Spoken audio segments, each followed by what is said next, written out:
One, two, three, four. 라라라라라라라라라라. 정국구. 라라라라라라라라라. 정국구.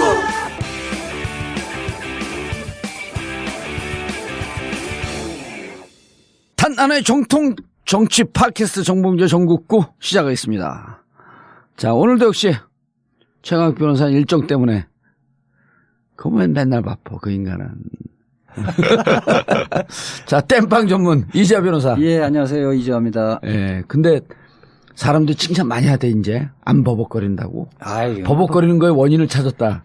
정봉주가 찐밥만 안 먹이면 버벅거리지 않는다. 버벅거린다고 아직도 하는 사람 많아요. 그래요? 그거 신경 쓰지 마세요 그런 거. 예. 댓글 봐요? 댓글 보죠. 댓글 보면 오래 못 살아요. 댓글 보지 마. 자, 그리고 오늘 다룰 주제가 방위산업체 비리, 방산비리. 대통령이 무척 화가 나 있는 대목이죠. 방산비리를 캘 전문가 홍익표 의원 자리하셨습니다. 예, 안녕하세요. 홍익표입니다. 예. 홍 의원님 어제 박주민 의원이 출연했거든요. 아, 그렇습니까? 예. 어제는 이제 그 청와대 문건. 예. 그런데 박주민 의원은 초선인데 3억이 다 차서 후원금이 아, 부럽네요. 그 계좌를 닫았다고 막 여기서 그냥 엄청 자랑을 하고 가더라고. 그러니까요. 그리고 어떻게 됐어요 후원금이? 아직 한참 멀었죠. 지금 재선 아니에요? 재선이죠. 좀 쪽팔린데? 그럼 저도 부끄럽습니다. 예. 아니 그러면 후원 어떻게 해달라고? 예. 얘기를 한마디 하세요. 어떻게 찾아야 돼요? 나 하도 오래됐고 국회의원 한 지가 한 50년 전쯤 일인 것 같아. 요즘 이 개인 이제 페이스북이나 트위터 이렇게 하면 조금 안내 이런 게 있어요. 계좌하고. 그러니까 홍익표 페이스북을 찾아 들어가면 거기에 이제 어떻게 후원하는지 계좌번호 이런 게 다 있을 거 아니에요. 있죠. 예. 이렇게 지원해 주시면 좋은 정치로 그리고 우리 문재인 대통령 그 정부 성공할 수 있도록 저도 최선을 다하겠습니다. 그러니까 지금 그 통일부 장관 영순위로 다 거론됐다가 장관도 안 되는데 후원금이라도 좀 차이지.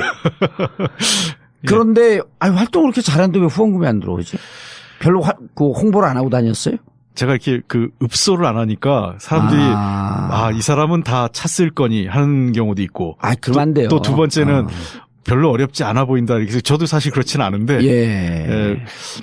좀 얼굴이 너무 있습니다. 귀공자처럼 생겨갖고 그래. 돈 많은 줄 알고. 돈 많지도 않은데. 그런데 10만 원 해주면 무슨 그 세액공제되고 그러는 건 지금 없어졌어요? 지금 계속 됩니다. 그거는요. 그러니까 세금 내는 대신에 직장 생활 하시는 분은 세금 내는 대신에 국회의원들 후원하면 그렇습니다. 그 세액공제 되는 거 아니에요? 예. 그래서 홍익표 의원 검색해갖고 페이스북이나 해서 후원을 좀 해 주십시오. 한번 좀 슬프게 얘기해봐요. 요즘 열심히 해보겠습니다. 많이 도와주시면 좋은 정치로 그리고 깨끗한 정치로 정말 보답할 테니까 도와주시기 바랍니다. 예, 알겠습니다. 오늘 내용 얘기를 하는 걸 보고 이제 도울지 말지 결정을 할 것 같아. 예, 알겠습니다.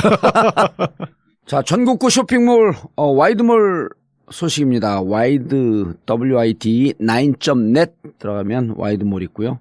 와이드몰에는 매주 압도적인 최저가 제품들이 입점되고 있습니다.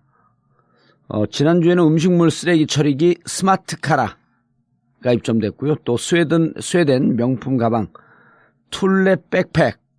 이게 압도적 최저가로 입점되었습니다. 이번 주 들어오는 물건은요.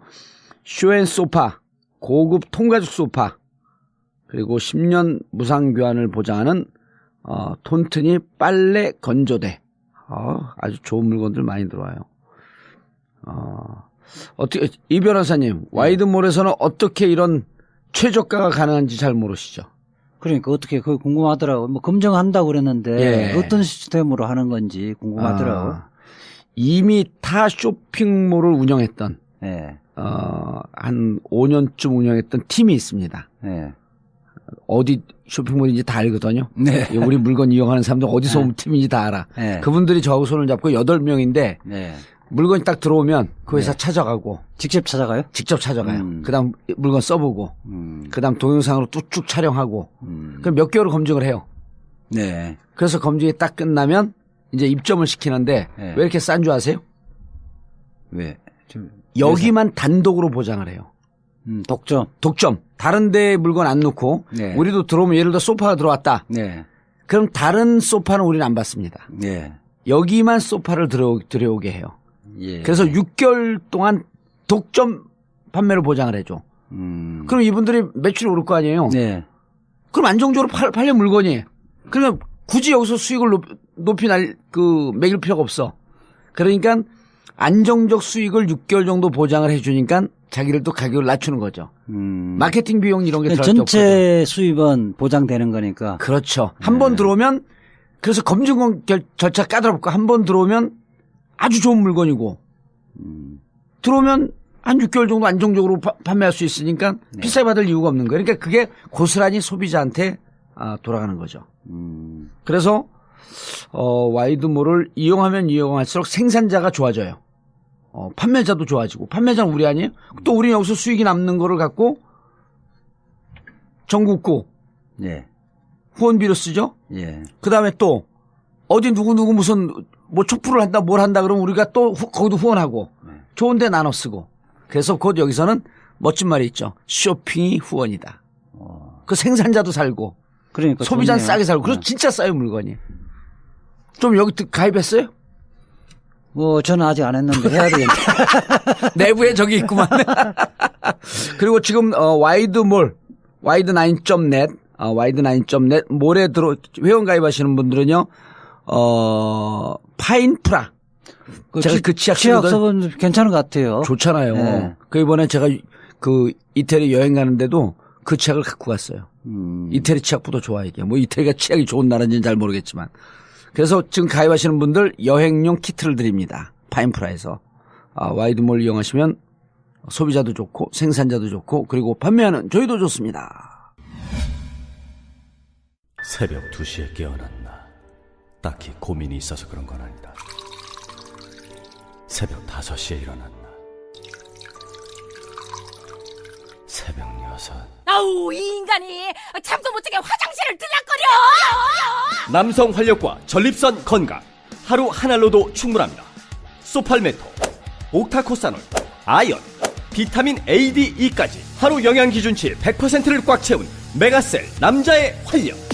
지금 바로 인터넷 검색창에 메가셀 남자의 활력을 검색해보세요. 영부인 김치, 좋은 재료와 최고의 맛으로 이미 많은 분들의 찬사를 받았습니다. 김치명인 박영자 선생님의 손맛. 전북 진안 고원에서 생산된 100% 국내산 최고급 재료로만 담궈진 영부인 김치. 한 번 드신 분이 다시 찾는 비율이 90%를 넘는 식단의 절대 강자 영부인 김치. 인터넷 검색창에서 영부인 김치를 검색하거나 02-948-1519 02-948-1519로 주문하세요.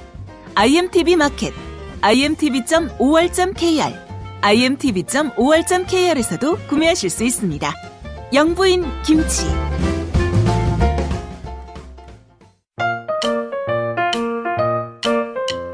보험 모두 다 가입하고 계시죠? 그런데 잘 계산해 보셨나요? 아마 그렇지 않았을 겁니다. 하지만 따져보세요. 조금만 따져보면 훨씬 큰 도움이 됩니다. 정봉주의 전국구가 신뢰하는 마이보험 체크. 이미 가입한 보험이나 신규 보험도 가장 좋은 조건을 체크해서 찾아드립니다. 인터넷에서 마이보험 체크를 검색하세요. 전화 문의는 1800-7917 1800-7917 마이보험 체크. 간단하지만 재테크의 첫걸음입니다.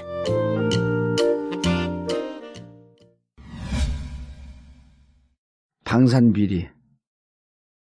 대통령이 노했죠, 이 부분에 대해서. 이걸 뭐 매국행위, 뭐 이적행위 이렇게까지 예, 표현했으니까. 예.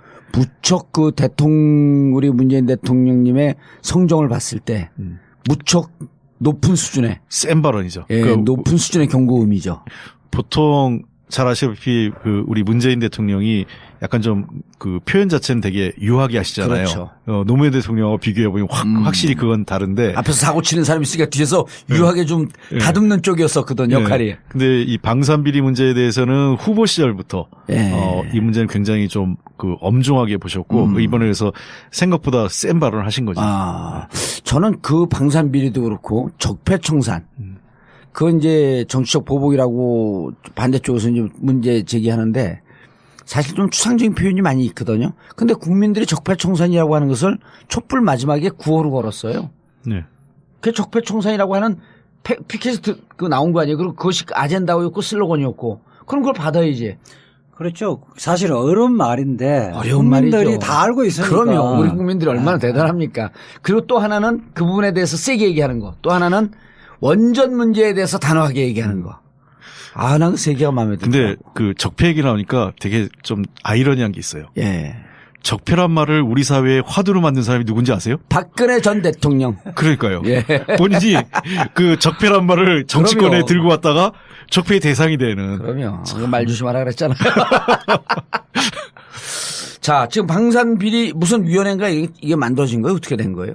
아직 어떻게 진행되고 있어요? 그 위원회까지 만들어진 건 아니고 예. 이제 좀 준비를 하고 있는 거죠. 그래서 일단은 그 조사를 시작을 한 거죠. 국방부 차원에서 하고 예.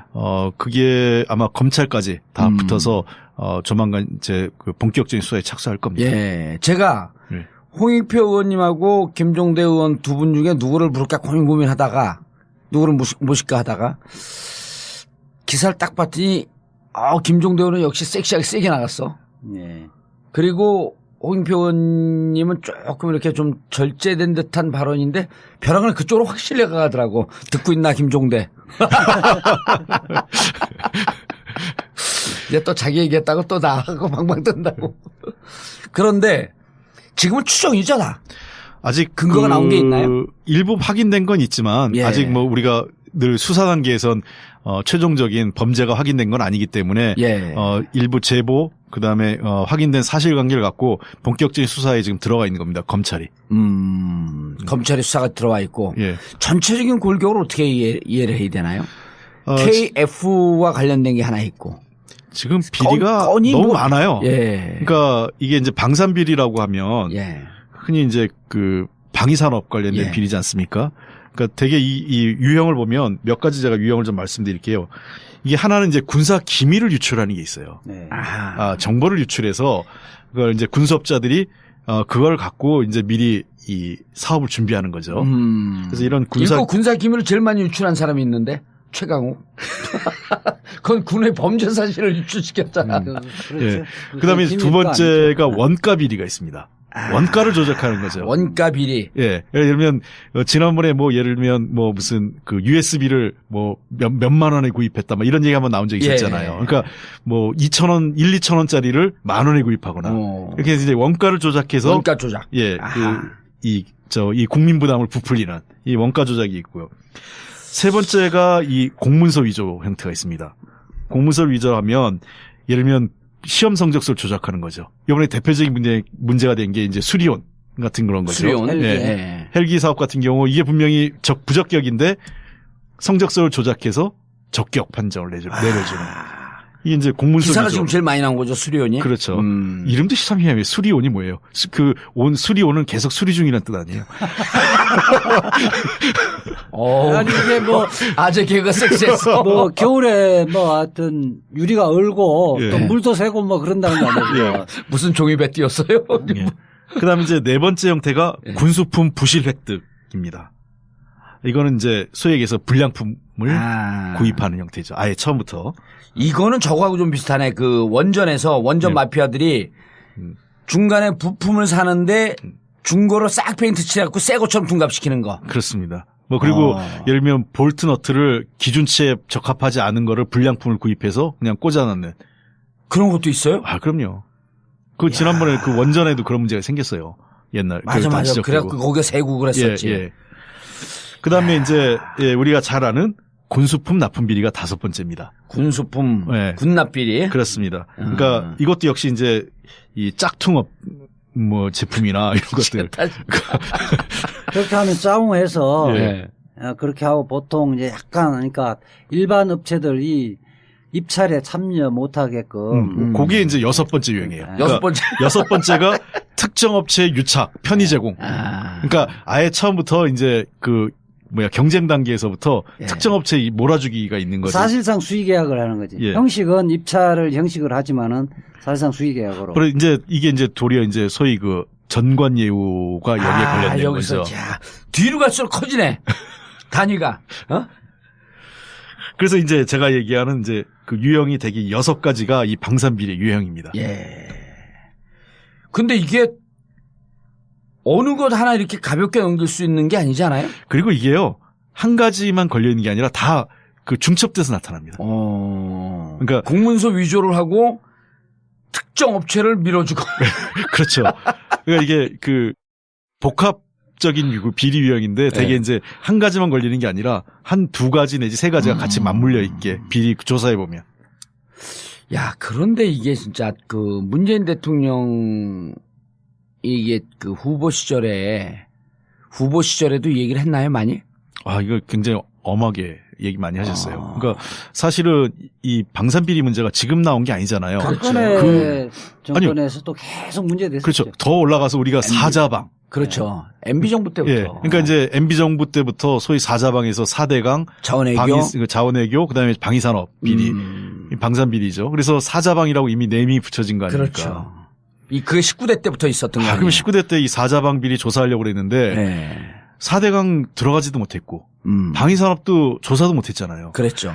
유일하게 이제 그 자원외교 좀 들어갔다가 자원외교도 그 당시 새누리당이 완전 블로킹하는 바람에 그 국정조사 해놓고 그 결과 보고서도 채택 못했어요. 맞아. 19대 시작하면서부터 4대방을 해갖고 국민들이 박수를 많이 보냈어요. 그 2012년 아니에요. 4대 말도 잘 만들었다 그랬어 그때. 사자방. 사자방. 그런데 그때 방위산업에 대해서 이게 제보가 있는 거예요? 어떻게 된 거예요? 아니, 워낙 문제가 많이 됐잖아요. K9 자주포. 여러분 아시겠지만 연평도 포격됐을 때, 북한이 포격했을 때 K9 자주포가 다 작동을 못했지 않습니까? 일부가 작동을 못해가지고 대형 사격을 못했어요. 아, 쏘려고 그러긴 그랬어요? 쏘려고 그랬는데 고장 났잖아요. 그때 확인됐지 않습니까?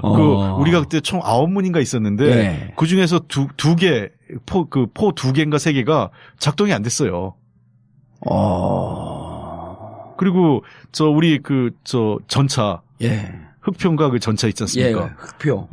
그 포신이 대포 쏘면 쪼개진다고 그러고. 전차포가. 그리고 수륙양용 장갑차 했더니 장갑차가 그때 빠져가지고 장병들 그때 3명인가 익사했잖아요. 뭐 통영함도 또 문제가 있지 않았나? 통영함은 지금도 아직 현재 배치 못하고 있는 상황이고. 진술을 못하고 있는 거야, 아예? 그렇죠. 그러니까 통영함이 그때 잘 아시는 것처럼 그 뭡니까 세월호 때 쓰려고 했지만 그때 최종 허가가 난 상태가 아니었거든요. 진수가 안 됐기 때문에 이걸 넣어야 되냐 말아야 되냐 고민이 된 거죠. 참모총장은 해군 참모총장은 나가라 그랬고. 일단 그럼에도 불구하고 그거라도 넣어보자 이렇게 했던 거죠. 근데 나갔을 때 어떤 일이 벌어질지는 정말 몰랐던 거죠. 나갔다가 구조하러 갔다가 침몰을 하는. 그러니까 이 박근혜 대통령 때도 사실은 이게 문제가 많으니까 뭐 방산비리 발본색원 하겠다 하면서 뭐 특별수사 그걸 만들자는 팀을 만들잖아요.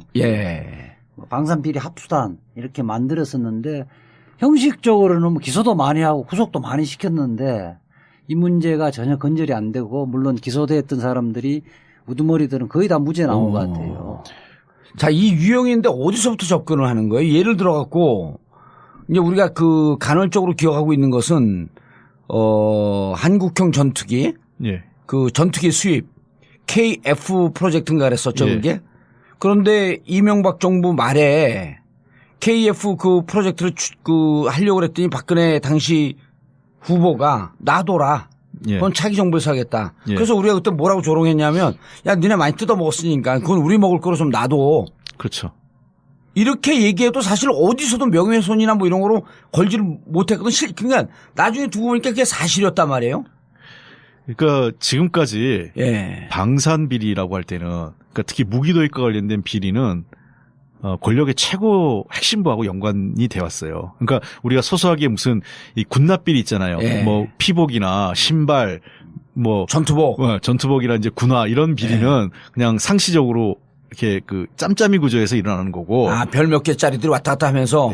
현역 예비역 이렇게 왔다 갔다 하면서 해먹는 거고. 그건 뭐 기존에 무슨 무슨 제한군인의 산하의 무슨 기업이나 이런 데서 수의 계약을 통해서 짬짬이 구조로 해먹는 그런 게 있고, 문제가 되는 거는 그 대규모 무기 구입 사업이 있습니다. 그게 뭐 조단이 아니에요. 아, 그렇죠. 왜 그러냐면 그 당장 도입뿐만 아니라 이게 되게 한 10년, 최소 10년에서 20년 이상 되는 사업이거든요. 그러니까 거기 무기 도입한다는 거는 그 수리할 때 비용까지 다 포함되어 있는 비용이에요. 총액 규모가. 그러니까 이 무기 플러스 이 부품 조달. AS. 부품 조달까지. 예. 그렇죠. AS죠. 그렇기 때문에 그 규모가 어마어마한 겁니다. 한 번 무기를 도입한다는 얘기는 그 부품 조달 때문에 그 규모가 어마어마해요. 그러니까 2조 원 사업이라면 실제로 거의 10조 원 사업이라고 보시면 돼요. 그럼 우리가 무기 구입할 때 대체로 맨날 이 인터내셔널 봉이라고 하는 이유가 무기 구입을 하면서 일본 같은 경우는 원천 기술 이전이 조건으로 들어가잖아요. 그렇죠. 근데 우리는 만약 문제 안 하게 되면 오키나와 미군 공군기지로 가야 된다든지 기술 이전이 안 되기 때문에. 그러니까 미군 기술 인력이 직접 들어와야 돼요. 우리 F-15 전투기 들어왔잖아요. 네. F-15 전투기 우리 열지도 못해요. 수리를. 그걸 하면 라이선스 계약 위반이에요. 왜냐면 그거는 자기 독점 기술을 가지고 있기 때문에 미국 회사가 와서 고쳐주는 거예요. 그럼 거기 또 돈이 들어가잖아요. 다 비용이 포함되어 있는 거죠. 그래서 어떤 무기를 하나 도입한다는 거는 한 무기 회사 입장에서는 어마어마한 소위 해서 금맥을 잡은 거죠. 그리고 그런 방산 비리는 대체로 권력의 최고 지도부와 관련이 있는 거죠. 최고 지도부 대통령이 직접 관여되어 있는 그런 비리들이 많을 것이다. 보통 이제 대통령이 드러나지 않은 이유가 그렇죠. 대통령이 직접 하지 않으면 대신해서 핵심 인사가 그걸 대행을 하죠.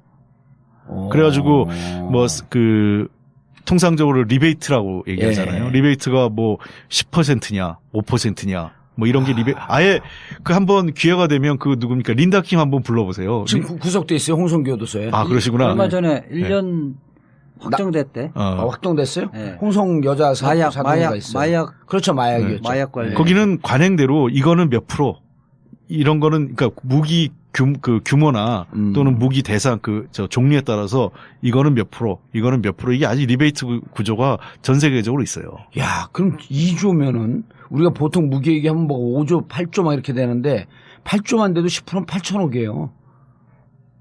한번 해볼게요. 네.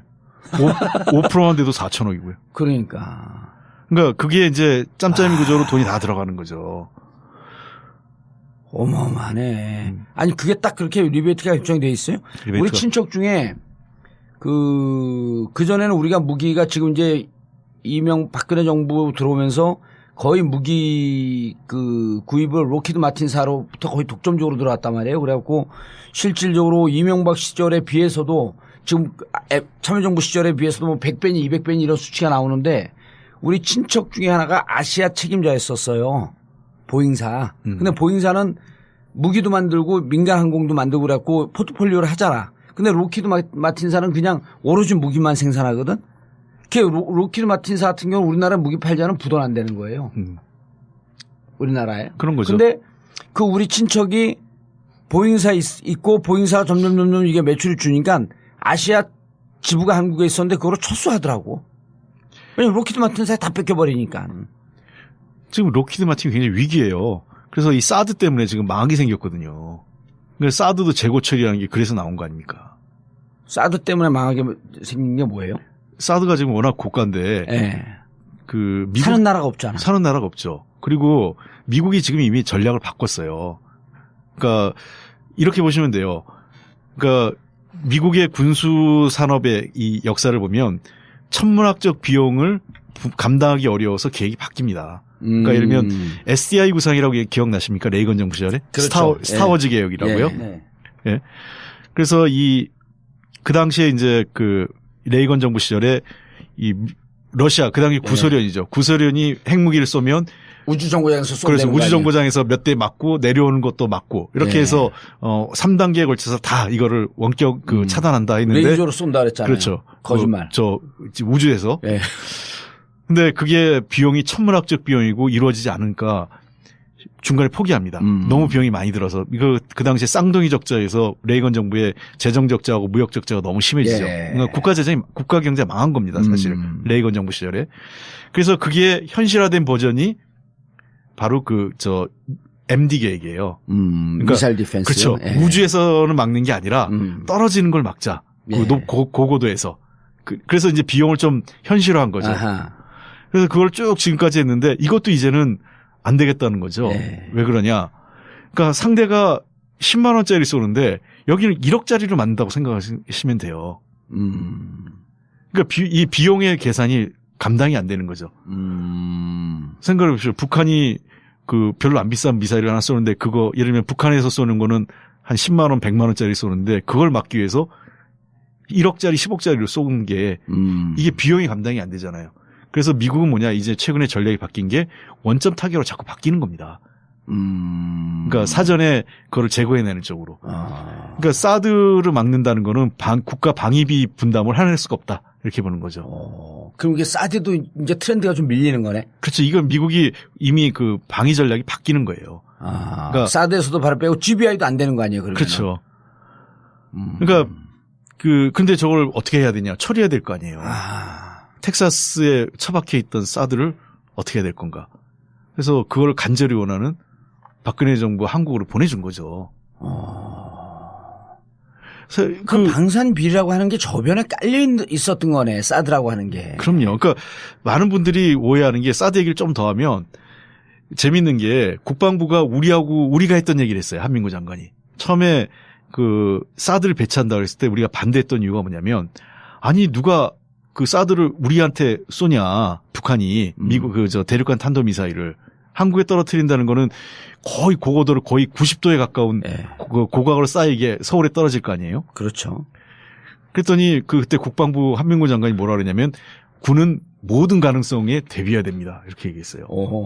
자, 근데 이거를 사드를 저쪽 성주에 배치하지 않습니까? 성주에 배치하는 순간 대전 이북이 방어가 안 돼요. 그렇죠. 그래서 우리가 봐라.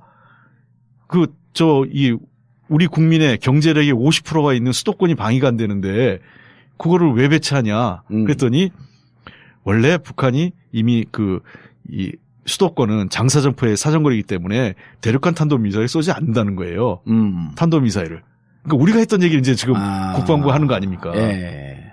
그때는 수도권에도 대륙간 탄도미사일을 쏠 것처럼 얘기했다가. 그렇죠. 이제 탄도미사일 고각으로 쏠 수 있으니까. 고각으로 90도로 쐈다가 2700km까지 올렸다가 다시 떨어뜨리는 거야. 100m. 그러니까 100km, 150km 앞을 쏘려고 하늘로 2700km까지 쏘는 거예요. 그러니까 이제 그때는 모든 가능성을 열어놓고 보자. 그렇게 얘기했잖아요. 그러니까 지금은 성주로 이제 내려가니까 이 앞에는 방어할 수가 없다. 여기다 쏘지 않는다. 북이 그렇게 쏠 이유가 없다. 그러니까 우리가 했던 얘기 아닙니까? 그때. 그렇죠. 북이 미쳤다고 고각 발사하겠냐.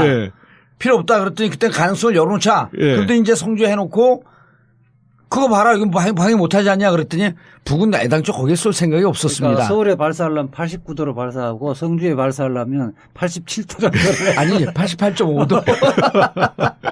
그러니까 이게 지금 이 사드 배치를 놓고도 그러니까 나중에 뭐라 그럽니까 보수 언론이 일부에서 없는 것보다 낫다 이런 얘기하잖아요.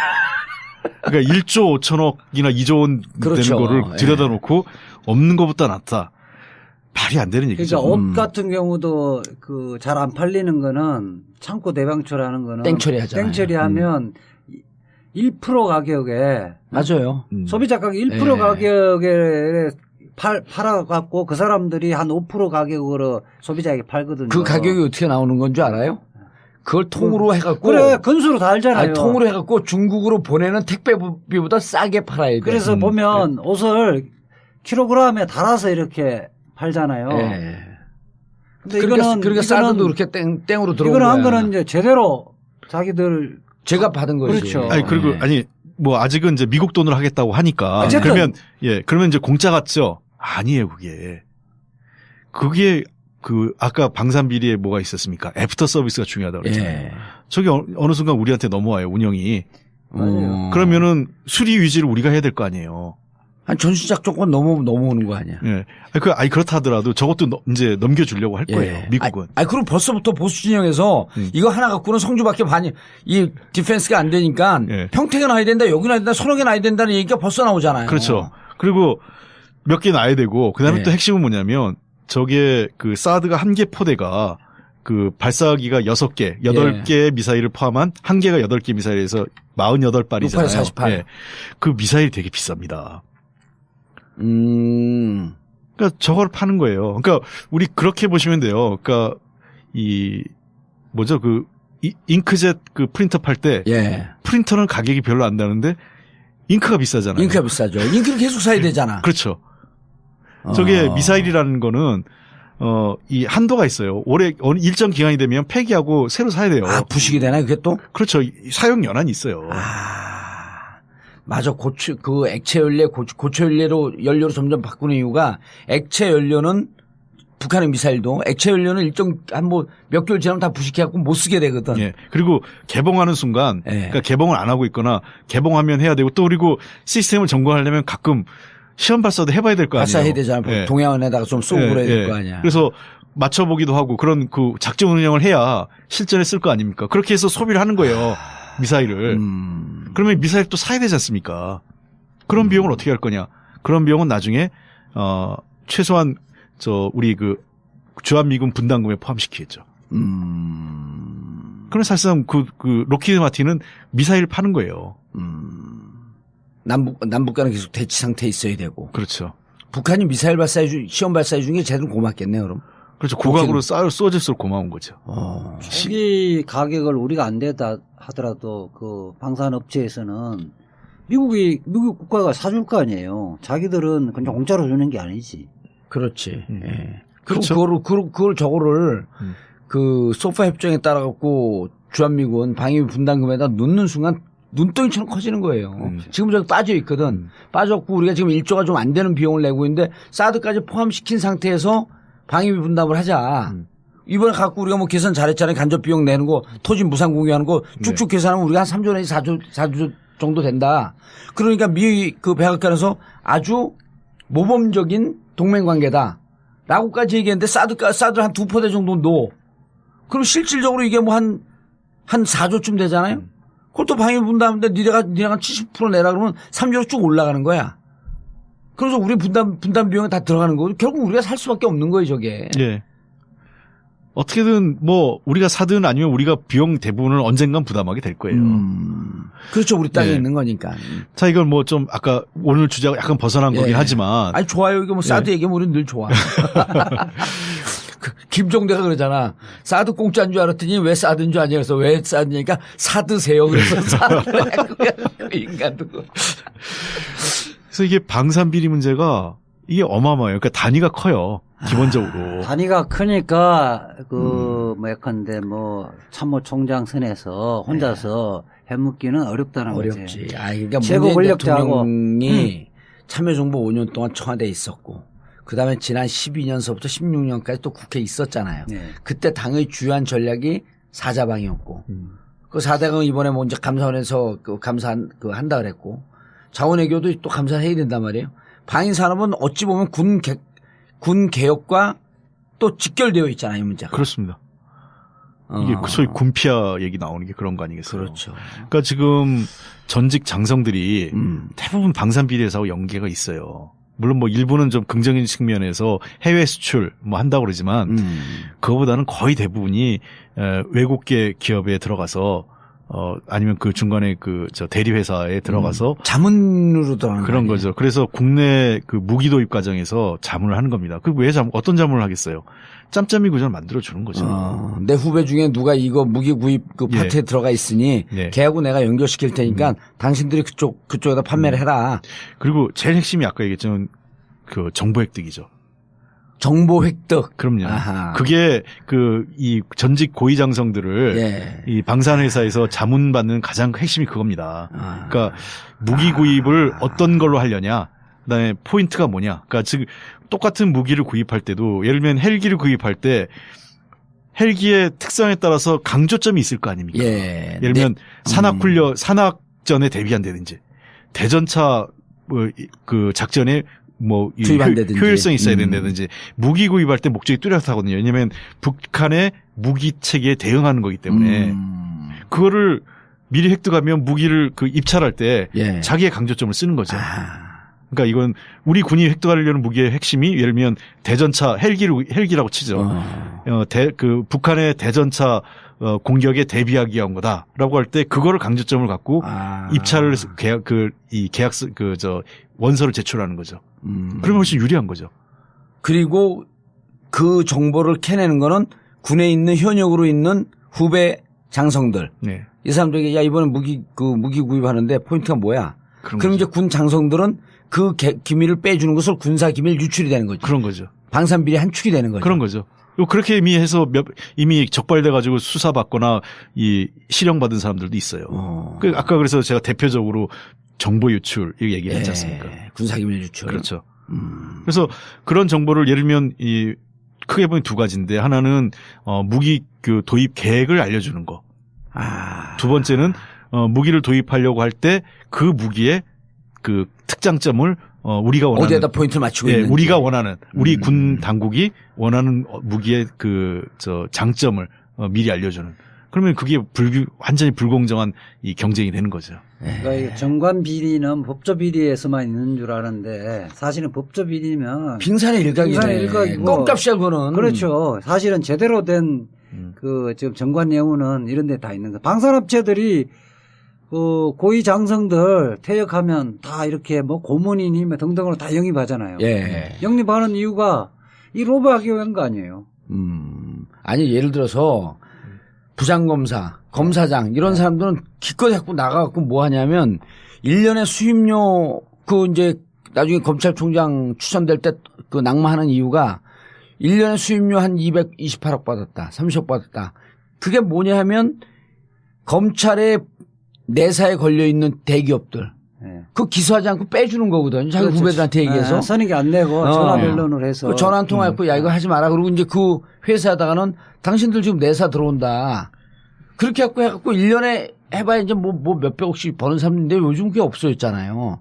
그러니까 아주 예외적으로. 아주 예외적으로. 몇백억 벌었다 그런 거고. 예. 보통 정관이어도 몇십억이죠. 그래서 대표적인 거 제가 몇 개만 한번 사례를 들어볼게요. 그 군사기밀 유출과 관련된 게. 하나는 한국형 전투기 사업에서 여기도 그 사브사 에이전트한테 군사기밀 유출해서 관계자 구속됐어요.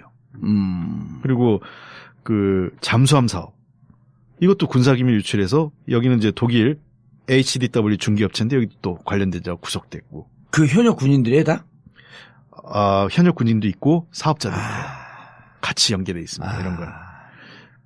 그러니까 아시다시피 현역 군인과 국무원은 군형법 대상으로 될 거고요. 그렇게 아마. 그리고 일반인들 이제 군수업체는 이제 일반 검찰로 갈 테니까 이런 게 제일 많이 일어나는 게 이런 정보 유출입니다. 이 정보 유출이 초기 단계에서의 비리이기 때문에요. 그러네. 이게 박근혜 정부 때 하도 문제가 많으니까 방산 비리 합수단 만들었잖아요. 예. 2014년 11월 달에 뭐 단장이 저기였죠. 저 김기동. 김기동이요? 예. 어서 많이 듣던 이름인데. 현재 대검찰청 부패 범죄 특별수사 단장이죠. 그렇죠. 현재. 네. 나하고도 연이 좀 있는 분인데. 이제 그렇죠. 우병우 당시 민정비서관이 예. 하여튼 영향력을 행사해서 단장을 시켰다고 알려져 있죠. 그런데 하여튼 제 이야기를 하는데 근데 보면 2014년 12월 달부터 2015년 7월 달까지 8개월 동안 수사를 해요? 수사를 해서 많이 구속시켜서 기소를 했어요. 63명 기소하고 그중에 47명을 구속 기소했어요. 그게 이제 민간하고 군 장성 다 하고 다 같이 이제 포함시켜서 그런 건데 어떻게 보면 굉장히 수사를 열심히 하고 잘한 2014년 11월이요? 2014년 12월부터 12월 2015년 7월까지 8개월 동안 하면서 했었는데 보면 그 위에 대가리들은 다 나중에 법원에서 무죄 판결 났거든요. 그러니까 이제 이 수사는 합동 수사 형태로 하니까 아까 장관이 현역들은 군 검찰이 하는 거고 이쪽 민간인들은 이 검사들이 하는 건데 따로따로 하면 이게 시너지 효과가 없으니 같이 하는 모양이에요. 합조다는 거예요. 그렇게 했는데 이게 군 검찰은 기본적으로 이 해군 참모총장, 공군 참모총장들 수사를 해야 되니까 이거 선배들 라인을 타고 그 자리에 왔었는데 수사하기 어렵다는 거예요. 그렇죠. 군이 자체적으로 그 수사하는 거니까. 네. 그리고 이게 보니까 계속 무죄 나는 게 이 그 특별수사 비리 합수단에서 자체 인지한 사건은 거의 없다는 거예요. 없고 이게 청와대에서 던져주는 사건만 그 범위 내에서 수사하다 보니까 결국은 청와대에서 찍어내려야 할 사람을 대상으로 해서 표적 수사를 해서 표적 수사라면 뭐 변호인의 활동에 제대로 변론하면 뭐 앞뒤가 안 맞는 게 거의 무죄 나오는 거잖아요. 그렇게 해서 실질적으로는 뭐 제대로 처벌받은 사람이 없다는 거예요. 구속됐던 사람 중에. 근데 이때 현역이었을 거 아니에요. 옹 의원님이 2014년 12월에 예, 예. 12월서부터 국회의원 하셨잖아요. 2012년부터 했죠. 2012년서부터. 예, 예. 근데 이때 박근혜 정권에서 방산 비리 뭐예요? 정확한 타이틀이. 이게 특별수사반? 방산 비리 합동수사반. 방산 비리 합동수사반을 왜 만들었어요, 벼랑간에? 그때 아마 제가 보기에는 나는 아는데 왜 만들었는지. 예, 그 이명박을 치기 위한 기획이 있었던 거예요. 박근혜 정부에서 그 4대강 사업에 대한 감사원 감사도 있었죠. 롯데감사도 들어갔잖아요. 그렇죠. 그리고 이 방위산업도 들어갔는데 MB의 반격이 있습니다. 그러면서 다 유야무야 되죠. MB가 반격을 했어요? 그때 한마디 하지 않습니까? 정권의 뿌리가 어떻게 돼 있는지. 그렇게 무서운 말을 해요? 그러니까 이게 뭐냐면 기본적으로 이 원세훈 구속과 관련돼서 이미 지금 이제 이게 그 정권이 생각보다 빨리 바뀌면서 지금 국정원 조사가 시작됐잖아요. 예. 이명박 정부는 이제 MB한테 칼날이 갈 거예요. 어쩔 수 없이. 그 국정원이나 권력기관에 대선 개입, 정치 공작이 드러나기 시작하는 거죠. 지금요. 예. 그런데 홍 의원님 여기 몇 번째 오셨죠? 지금 2번째 왔어요. 이 타임에 뭐 들어가는지 아세요? 중간 광고 들어가요.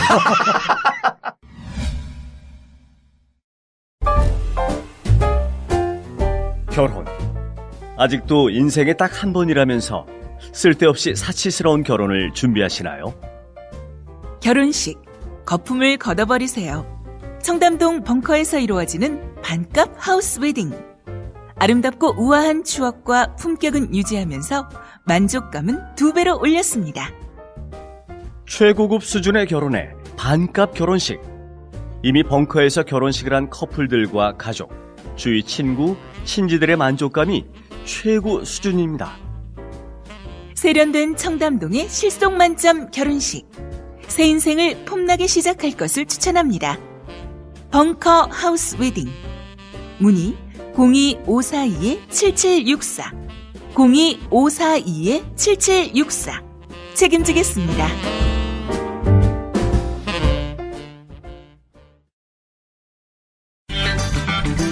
전국구 후원 대리운전 1644-6785 1644-6785 정치가 풀려가는 것 같아 한잔, 기분 좋아 한잔, 미래에 희망이 생겨서 한잔. 아무리 그래도 과음은 하지 마시고요. 딱 한 잔이라도 하시게 되면 반드시 전국구 대리운전을 이용해주세요. 전국구 후원 대리운전 1644-6785 1644-6785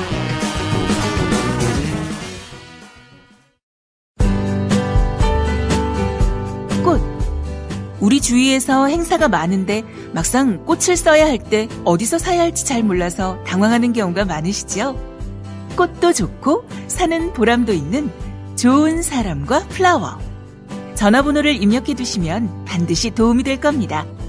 좋은 사람과 플라워 1566-3528 1566-3528 전국에 있는 1,500개 작은 영세 꽃집들이 전국구와 함께 뭉쳤습니다. 좋은 사람과 플라워 1566-3528 1566-3528 함께 손잡은 우리는 하나입니다.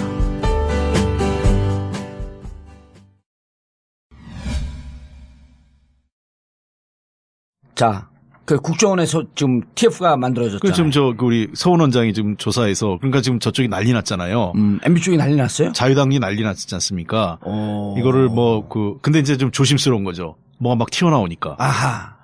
청와대 또 그 자료도 나오고. 예. 어제 우리가 얘기했잖아요. 예. 청와대 자료. 그리고 일단은 국정원의 자료는 국정원이 다 가지고 있잖아요. 아하.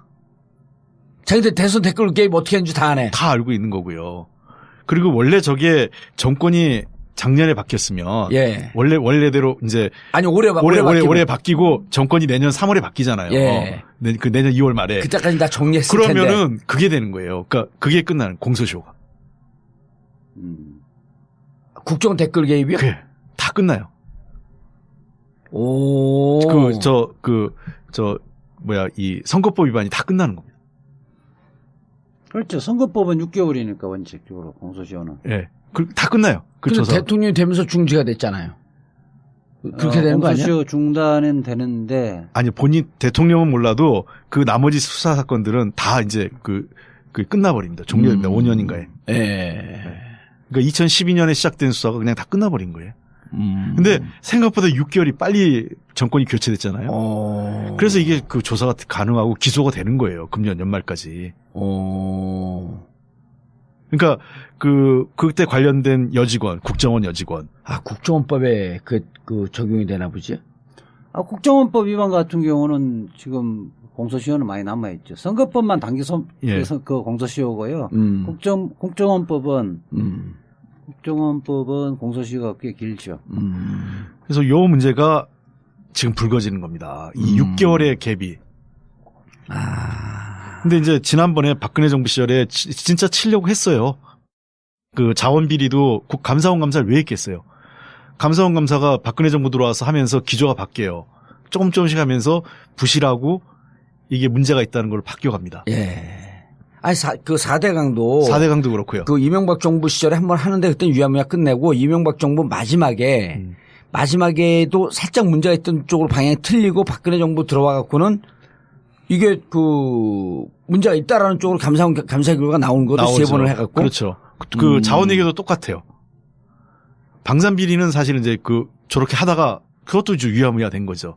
그렇죠. 8개월 만에 종료된 거. 그러니까 다 그 당시에 보면 소위 사자방, 이명박 대통령과 관련된 여러 가지 비리가 조금 진행되다가 다 유야무야 돼버린 거죠. 이게 제대로 하려면 이거는 당분간은 몇 년 동안 상시적으로 이거는 합동수사반은 운영을 해야 될 것 같고 장기적으로 보면 군 검찰은 없애야 돼요. 자기 식구를 수사를 못 하거든. 군사법개혁이 같이 이루어져야 되는데 네. 자 그런데 이게 중요한 거는요. 뿌리가 이렇게 깊잖아. 도대체 어디까지 쳐내야 되는 거야? 이제 두 가지로 나눠봐야 될 것 같아요. 하나는 군 자체의 뿌리. 그러니까 예를 들면 우리 경험 많이 했잖아요. 군대에서 갔다 오셨어요? 예, 갔다 왔어요. 예. 군대 대신 징역을 갔다 왔어요. 근데 우리 군 갔다 온 분들의 특징은 말도 안 되게 군화 신고 가다 보면 못이 튀어나와가지고 발 피나고 막 이런 거 우리 경험한 불량품이 많잖아요. 예, 그러니까 못이 튀어나와요. 그러니까 이거를 그러니까 이 접착제로 붙이는 게 아니라 요즘 우리 신발들은 이 아웃도어 신발 접착제로 붙이잖아요. 근데 그걸 요즘 바뀌었죠. 이제 접착제로 바뀌었어. 근데 전에 접착제로 바꿨더니 이 접착제가 불량이라 떨어졌죠. 예. 군화 신발 떨어진 거 기억나세요? 보도난 거? 접착제 불량으로. 그전에는 굽에다가 못을 박았잖아요. 예. 못을 박았기 때문에 이게 뭐냐면 걸으면 이 못이 위로 올라와요. 그렇죠. 위로 올라와서 저는 실제로 경험을 했어요. 발이 피난 적이 있어요. 못으로. 저는 장교로 갔다 왔는데 장교로 갔다 왔음에도 불구하고 그 신발을 뚫고 학군 장교에 아르투시예요? 저는 정훈 장교. 6개월짜리 말고 그때는 없어져서요. 저는 이제 3년 갔다 오는 건데 임관을 기본 훈련을 받잖아요. 임관을 중위로 해요. 예. 근데 이제 그때보다도 이제 전방부대 갔을 때도 한번 걷다가 이렇게 걸으니까 좀 피가 나고 그러더라고요. 그래서 못이 이렇게 올라와요. 그래서 이제 우리 훈련 받을 때 또는 이제 행군하다가 이 야삽으로 야전삽 있잖아요. 그걸로 뒤꿈치를 막 때려줘야 못이 내려가는 거예요. 그러니까 이제 그런 신발 불량품인 거죠. 근데 그거를 이제 불량품이라고 해서 접착제로 바꿨더니 3년 전인가 한번 접착제 불량으로 장병들 신발이 떨어져 놨다는 거 아니에요. 밑에 구멍판이. 이게 말도 안 되는 거고. 그리고 원래 이거 민간 그 운동화라든지 등산화 같은 경우는 10년 정도 그렇게 해야 떨어져 나가잖아요. 그럼요. 떨어져 나오면 또 바로 바꿔줘요. 그리고 그거는. 우리 그 군복 요즘은 이제 그 하복과 동복으로 구분이 돼요. 근데 우리 때는 그 군복이 뭐냐면 팔 걷으면 하복, 그렇죠. 팔 내리면 동복이에요.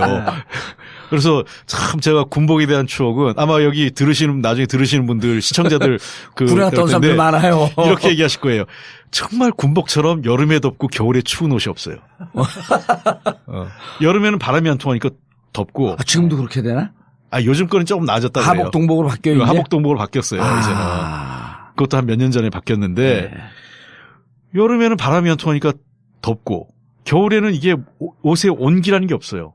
그러니까 얼마나 추운지. 그래서 우리가 이게 여름에는 덥고 겨울엔 추운 옷이 군복이다 이러는데 그거 수수께끼 내겠네요. 여름에 춥고 덥고 겨울에 추운 옷.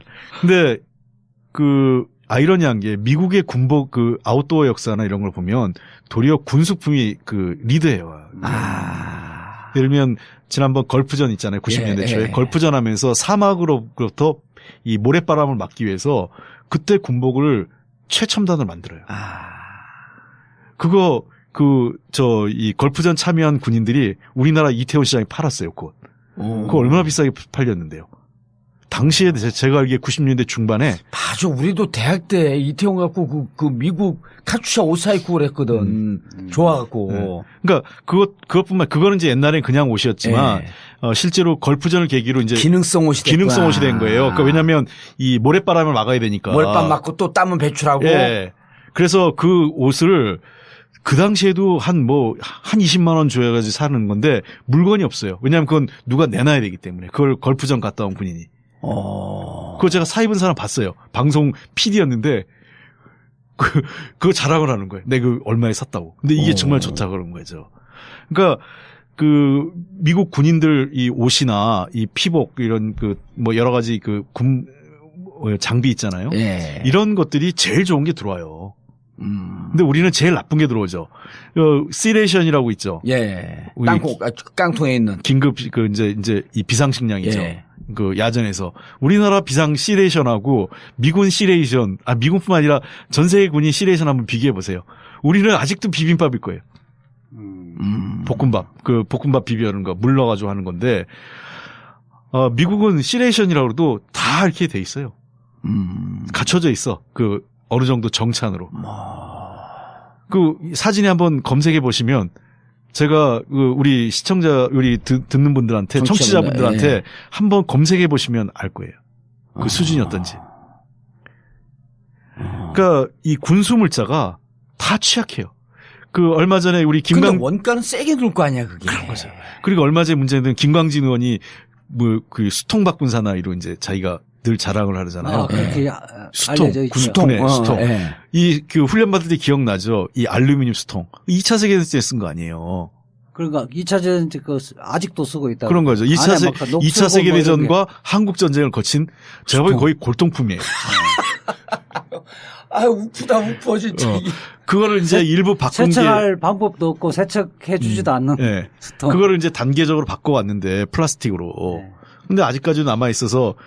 그거를 이제 김광진 의원이 다 바꾸라고 한 거예요. 그래서 다 바꿨는데 일부 사단에서는 아직도 그게 지급이 안 됐대. 왜 지급이 안 됐냐 했더니 전시에 쓰려고 창고에 보관했다는 거예요. 새로 바꾸고 새로 들어온 군납품을. 옛날 거 그냥 쓰게 하고 장병들한테. 저는 이 문제의 기본 핵심이 뭐냐. 이 장병을 사람 취급하지 않는다 이러는 거예요. 그러니까 저는 사람 중심의 경제인 것처럼 군도 장병을 아껴야 됩니다. 사람 중심의 군대. 그러니까 지금 뭐냐면 1종 2종 할 때 장병이 10종이라고 그런 거 아니에요. 1종이 탄약부터 해서 이렇게 쭉 가는 게 순서가 있어요. 그래서 제일 중요한 게 뭐냐. 사람, 진짜 병사들을. 오늘 우리 방송 듣는 분들 격하게 공감되는 부분이다, 진짜 남자분들. 이 문제에 대해서 정말 앞으로 이 군대 생활하는 장병들에 대한 복지나 복지뿐만 아니라 이 장비. 이거를 개선하지 않으면, 최소한 우리 밖에 쓰는 무슨 여러 아웃도어 회사들 제품보다는 좋아야 될 거 아니에요. 아니 할 만한 그 비용도 그럼요. 있어요 우리가. 아니, 가갖고 우리가 1년 6개월 2년은 썩는 시간이 아니잖아요. 그럼요. 거기서 우리 국방 의무를 그 다 하고 그다음에 이 후방에 있는 우리 그 국민들이 안전하게 하게끔 가서 그 목숨을 걸고 지키고 있는 거거든요. 그러면은 좀 잘 해줘야 될 거 아니야. 그래서 저는 그 군납과 관련된 그런 이제 군인들 쓰는 용품들 있지 않습니까? 피복, 그 신발, 뭐 여러 가지 개인 장비들 이런 거 전부 다 그 경쟁 입찰 시켜야 됩니다. 수의 계약하면 안 돼요. 되게 수의 계약하는 게 그 뭐 지금 예를 들면 제한군인회 이런 데도 그 수의 계약하는 업체들이 있어요. 그건 좀 많이 줄이고 있지만 그래서 이걸 완전히 경쟁 입찰로 하고 저는 그 제대로 된 회사들이 입찰하게 해야 됩니다.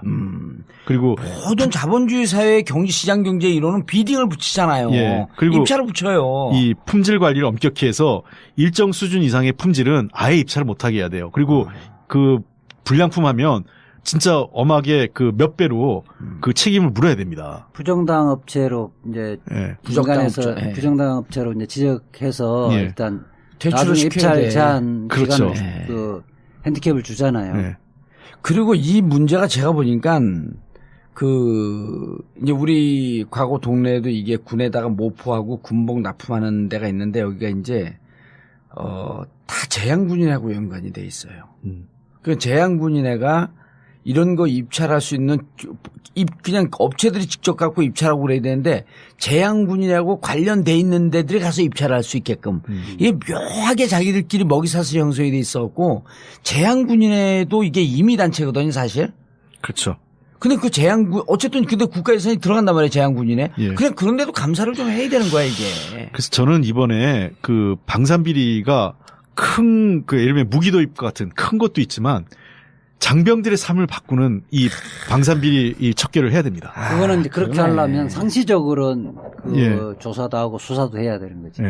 저는 지금도 보면 군 장교들 제가 얼마 전에 한 발언도 있지만 고위 장성들의 인식이 바뀌어야 돼요. 뭐라고 얘기하냐면 이분들은 자꾸 이 과거와 비교를 합니다. 야 10년 전보다 좋아졌어.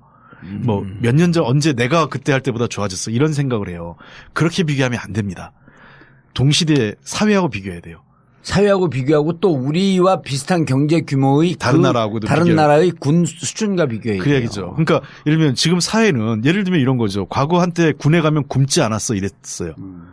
그런 시대가 있었죠. 과거보다 좋아진 거지. 안 굶으니까.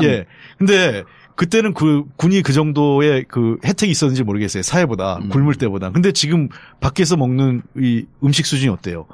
그거하고 지금 장병들이 먹는 거를 그러니까 그걸 비교하면서 장병들의 복지 수준, 생활 수준을 개선하려고 해야 되는데 옛날에는 어땠는데 이러면서 하면 정체되는 거죠. 개선하려고 하지 않는 거죠.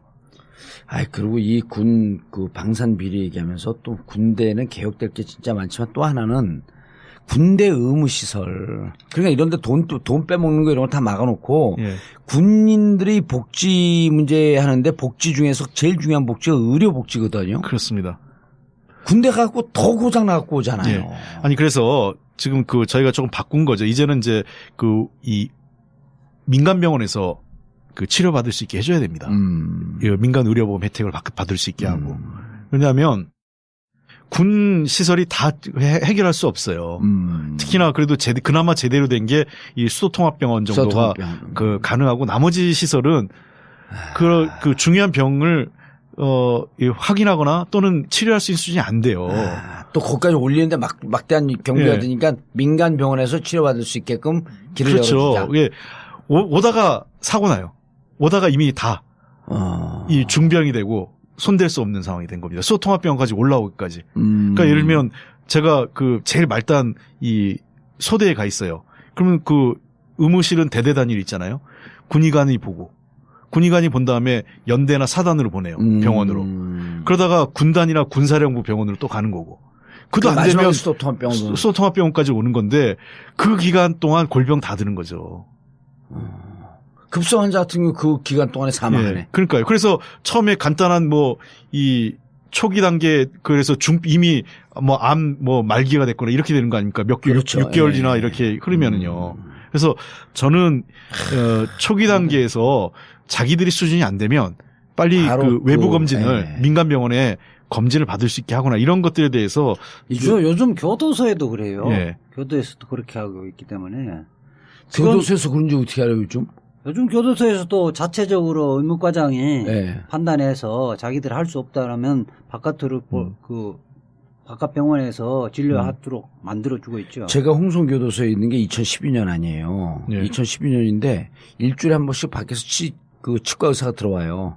일주일에 한 번씩. 근데 그분은 자원봉사야. 돈 안 받아요. 그걸 몇 년째 하고 있어요. 근데 혹시 좀 이상하잖아요.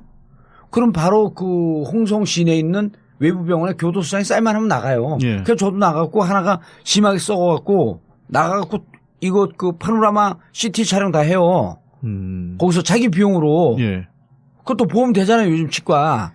그 밖에서 다 하고 멀쩡하니까 또 들어오고. 그러니까 그렇게 외부에서 교도소도 그렇게 교도소가 훨씬 군대보다도 훨씬 민주화됐어요. 그러니까 지금 옛날에 우리 헌법이나 법률 이론에서 특별 권력 관계라든지 특수사회 이론 이런 것들이 이제 70년대, 80년대 초반까지 있었어요. 근데 외국에서는 이미 이가 그 1차 세계대전 때에서 이미 다 폐기됐던 건데 특수 군대라든지 뭐 이렇게 경찰이라든지 이런 것 같은 경우는 국가의 뭐 이익 또는 국가 안보를 위해서 국민들의 기본권이 당연히 제한돼야 된다. 이런 논리거든요. 지금은 그 이론은 아무도 주장을 안 해요. 다시 얘기하면 헌법의 인간의 존엄성이라든지 헌법에서 누리는 기본권은 우리 모든 사회에서도 전면적으로 다 적용돼줘야 그러니까 된다는 거죠. 특수집단이기 때문에 그게 제한돼서는 안 된다. 그러니까 우리 오늘 얘기가 이게 방산 비리뿐만이 아니고 군대에 애를 보낸 부모님이나 혹은 보내야 될 나 같은 부모님이나 이 격하게 공감되는 부분이다. 그래서 저는 차제 애를 보내야 되잖아요. 이제 곧 보내야지. 예.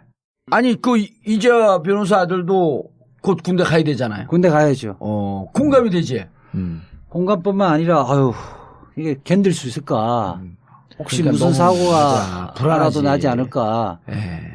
이런 그래서 방산 많죠. 비리는 곧 군대를 보낸 우리 아이들의 생명과 직결된다 이렇게 생각해야 돼요. 그렇습니다. 바로 그런 거죠. 아까 제가 말씀드린 것처럼 아니 사람을 먼저 중심으로 양용 제가 장갑차를 만들었는데 그게 가라앉아가지고 사망한 사례가 있잖아요.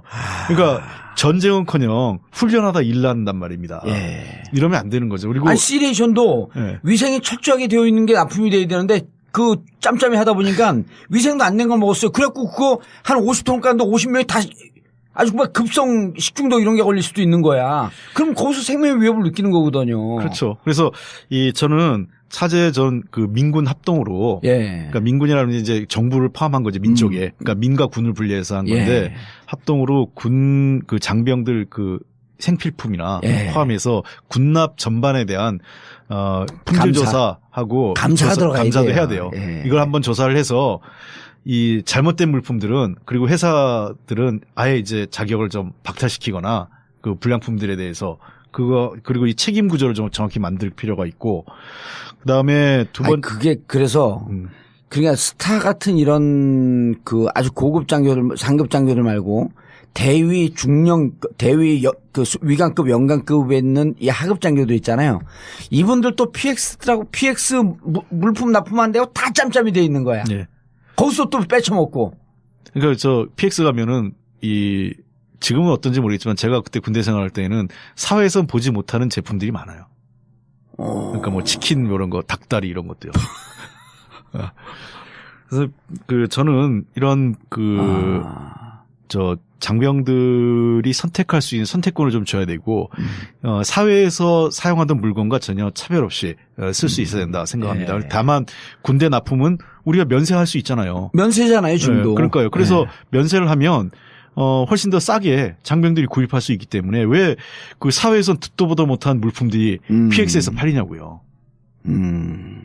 그러니까 그건 PX에 한정된 용이에요. 그거는 위에 거죠. 장교 누군가 연관돼 있었고 야 이런 물품 니네가 놀아.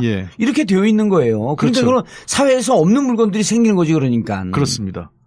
그러니까 완전히 이제 군 특수죠. 그렇죠. 그래서 요번에 방산 비리를 우리가 크게 무슨 큰 대형 무기만 보지 말고 저는 우리 장병들의 삶을 바꿔줘야 됩니다. 저는 그거 그래서 굉장히 중요하다고 보는 거예요. 그런데 그 삶 바꿔주는 게 이제 그 종국적인 목표지만. 네. 그다음에 무슨 몇 조 단위 빼쳐먹는 놈들. 그거부터 시작해야 된다 그런 거고. 그다음에 두 번째 이거 당연히 다뤄야죠. 이 대규모 방산 비리 이거 하나에 그 몇 조 원이 왔다 갔다 하고 최소 수천억 원의 비리가 왔다 갔다 하지 않습니까? 그래서 저는 이 투명성을 좀 높이기 위해서 첫 번째는 이 군형법을 강화해 가지고 이 엄벌에 처해야 됩니다. 지금보다는 형량을 배 이상 그 강화하고 관련된 그 비리 업체나 관련자에 대한 이 징벌적 손해배상 이거 세게 해야 돼요. 그런데 뭐 지금 현재 군 검찰이 있고 군사법원이 있으면 안 되는 법령에 거예요. 그렇게 되더라도 자기들이 마음대로 이렇게 결정해버리니까 안 되고 장기적으로는 군사법 다 폐지해야 돼요. 군검찰, 그러니까 일반 검찰에 경찰에 맡기고 군사법원도 일반 법원에 맡기고 다 폐지해야 돼요. 그래서 전 단기적으로 물론 뭐 미국 같은 경우도 보면 그래도 군 검찰을 유지하고 있으니까 전시회만 하면 돼요. 저는 단기적으로는 한번 그거를 다 조사할 수 있게 국회 국방위 산하에 그런 특별조사단을 하나 설치하면 어떨까? 근데 사실은 한 3년이든 조사단 몇 년이든 조사하는 수사권이 없으면 이거 안 밝혀지기 때문에 저는 그 방산비리 합수단 이게 군 무기 비리뿐만 아니라 군 생활 관련된 용품의 비리까지 저는 문재인 내내 합수단 운영해서 이번에 단기적으로 하지 말고 그렇죠. 큰 것부터 작은 것부터 큰 것까지 다 샅샅이 다 그 수사를 해서 지금 정식 명칭 뭐죠? 1년 100개를 해야죠. 합동 그 조사단이죠, 그게요. 군 검찰. 지금은 조사단은 정식으로 만들어지지 않고. 지금 아직 없고. 근데 만들어진다면 이제 아까 지금 이자 변호사님 말씀이 핵심인데 저도 뭐 조사단이라고 얘기할 때는 수사권을 가진 거죠. 기소하고 수사 기소권을 갖는 그 단이 있어야 돼요. 지금은 아니잖아요. 지금 아직 구성이 안 돼 있죠. 지금은 하겠다는 거죠. 그러니까 우리가 세월호 그 특조위 때 요구했던 게 수사권과 기소권을 갖는 특조위를 만들자라고 했는데 이번에는 현 정부의 의지가 문재인 정부의 의지가 강하니까 민관 합동수사단이면 여기에 수사권과 기소권을 갖는 아니면 최소한 검찰에서 몇 명의 검사를 파견해서 여기서 떨어지는 것을 검찰이 특별하게 패스트 트랙으로 기소하고 수사하고 기소할 수 있는 이렇게 하면 되는 거죠. 그러니까 당연히 그러니까 이게 민군이죠. 민군 합동 조사단이든 수사단이든 기획단이든 좋아요. 뭘 하든 이름이 어떻든 좋은데 여기 핵심은 수사하고 기소권이 있어야 되고 여기에 당연히 이 군 검찰도 들어와야 되지만 우리 검찰에서도 파견 나와야 됩니다. 그래서 이 소위 전문가들이 있어야 되고 감사원에서도 좀 와야 되고 그래서 여러 우리가 이런 이 조사하거나 그 수사할 수 있는 역량이 있는 기관들이 있잖아요. 여기가 포괄돼 가지고 제대로 한번 뿌리를 발본색을 해야 됩니다. 아울러서 그 과거 정부에 있었던 최소한 지금 사자방 비리할 때 방위산업 비리가 있잖아요. 그다음에 우리가 아는 한국형 그 전투기 사업, KFX 사업도 있고 이번에 문제가 된 수리온도 있고 그다음에 그 통영함 비리 문제도 있고 이런 대규모 비리건에 대한 이 조사 바로 해야 됩니다. 상설 기구화 해야 되네. 상설 기구하면서 단장은 국회에서 하고요. 상임 부단장을 국회 1명, 그다음 민관에 1명. 하는데 민관에 1명 제가 추천할게요. 최강욱. 그 군 검찰 출신이에요. 최강욱 잘하지 않을까? 잘하죠. 아니, 그럼 내 제안이 어떻게 생각해요? 단장은 국회의원. 그다음 국회의원이 단장을 하면 안 되고요. 안 돼요? 그렇게 하면 일단 수사권과 기소권이 있으려면 법률가야 되죠. 그래서 변호사 자격이 있어야 돼요. 변호사 자격을 가진 독립적인 기구로. 그렇죠. 수사하고 그리고 영장 청구라든지 이런 게 하려면 검사해야 되거든요. 지난번 세월호 그 특조위 그 단장처럼 우리 이석태 변호사님 하셨잖아요. 그렇죠. 그런 경력을 가진 분이 하는 게 맞다고. 그럼 단장을 추천할게, 최강욱. 아니고 검찰하면서 별 여러 개 날렸잖아요. 그런 경력이 있는 사람도 있어야 돼. 스펙이 좋다니까 자주장 누구 치고 누구 까고 조치고 그러는 건 전문가니까. 그래서 하여튼 그거 만들어지면서 독립성이나 이런 부분들도 확보를 해주면서 우리 문재인 정부가 들어왔다고 해서 그 부분을 청와대에서 좌지우지하면 안 되는 거죠. 그러네. 독립성을 보장해주면서. 또 하나는 전 핵심적인 거는 군에 대한 그 문민화가 좀 이루어져야 됩니다. 예를 들면 국방장관도 군 출신이 되면 안 되는 거예요. 갈수록. 왜냐면 자기들끼리 짬짬해버리니까. 그런 거니까. 예를 들면 특히 문제가 되는 거는 어제까지 합참의장 하다가 내일 그냥 오늘 바로 그 국방장관 될 경우가 있었잖아요. 지금 이명박 박근혜 정부에서 계속 그런 사례가 빈번했지 않습니까? 미국 같은 경우에는 최소한 5년 이내에는 못하게 돼 있어요. 군복 벗고. 그러니까 군복 벗고. 예, 군인이라도 할 수 있죠. 그러나 최소한 5년의 경과 규정이 있어야 되는 거예요. 그리고 또 그 5년 기간 동안 사회를 좀 알아야 돼요. 예. 바로 뽑고 뭘 알겠어요. 자, 그리고 또 하나는 그 5년 동안 방산회사 같은 데 가서 로비스트 하면 안 돼요. 그런 사람들은 자격 박탈해야 돼요. 그래서 특히 고위장성들이 최소한 퇴역 이후 3년간은 방산회사 못 가게 엄격하게 해야 되고 그런 사람들은 국방부 장관이 되기 위해서는 안 되는 거예요. 그럼 돈 벌라 이거예요. 맞아요. 그러니까 전에 우리 김영삼 대통령이 진짜 좋은 얘기했어요. 돈을 벌든가 명예를 하든가 공직자는 명예를 택하라는 거죠. 좋은 얘기 아닙니까? 그렇죠. 그래서 저는 이 최소한 3년 이 공직자 윤리 규정에 따라서 이 방산업체 엄격하게 지금보다도 훨씬 더 디테일하게 규정을 만들어서 가는 걸 좀 제한을 하고 또 그런 거하고 접촉하지 못하게 후배들이 그 짬짬이 구조를 깨야 되고요.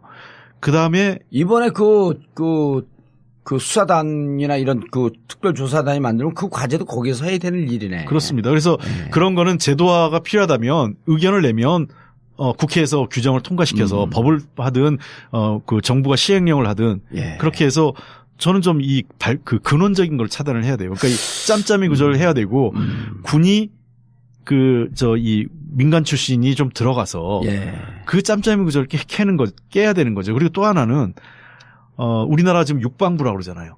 더 제기하면 그냥 육군 사관학교 육사 출신들의 군이에요.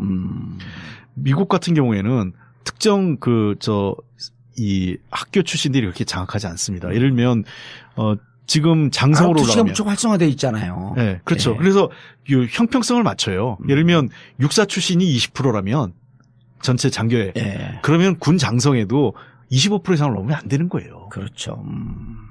근데 지금은 우리 장성으로 가면 아마 육사 출신이 훨씬 높을 거예요. 한 그렇죠. 70% 이상 될까? 80% 제가 정확한 통계를 못 갖고 있기 때문에 확언은 못 드리겠지만 아마 자기 출신 비율에 장교 배출 비율에 두세 배는 될 겁니다. 최소한. 맞아요. 아르투시 출신이 별 달면 신문 기사거리니까. 그래서 저는 그런 구조들을 깨야 됩니다. 그래야 이 짬짬이 구조가 안 만들어지는 거예요.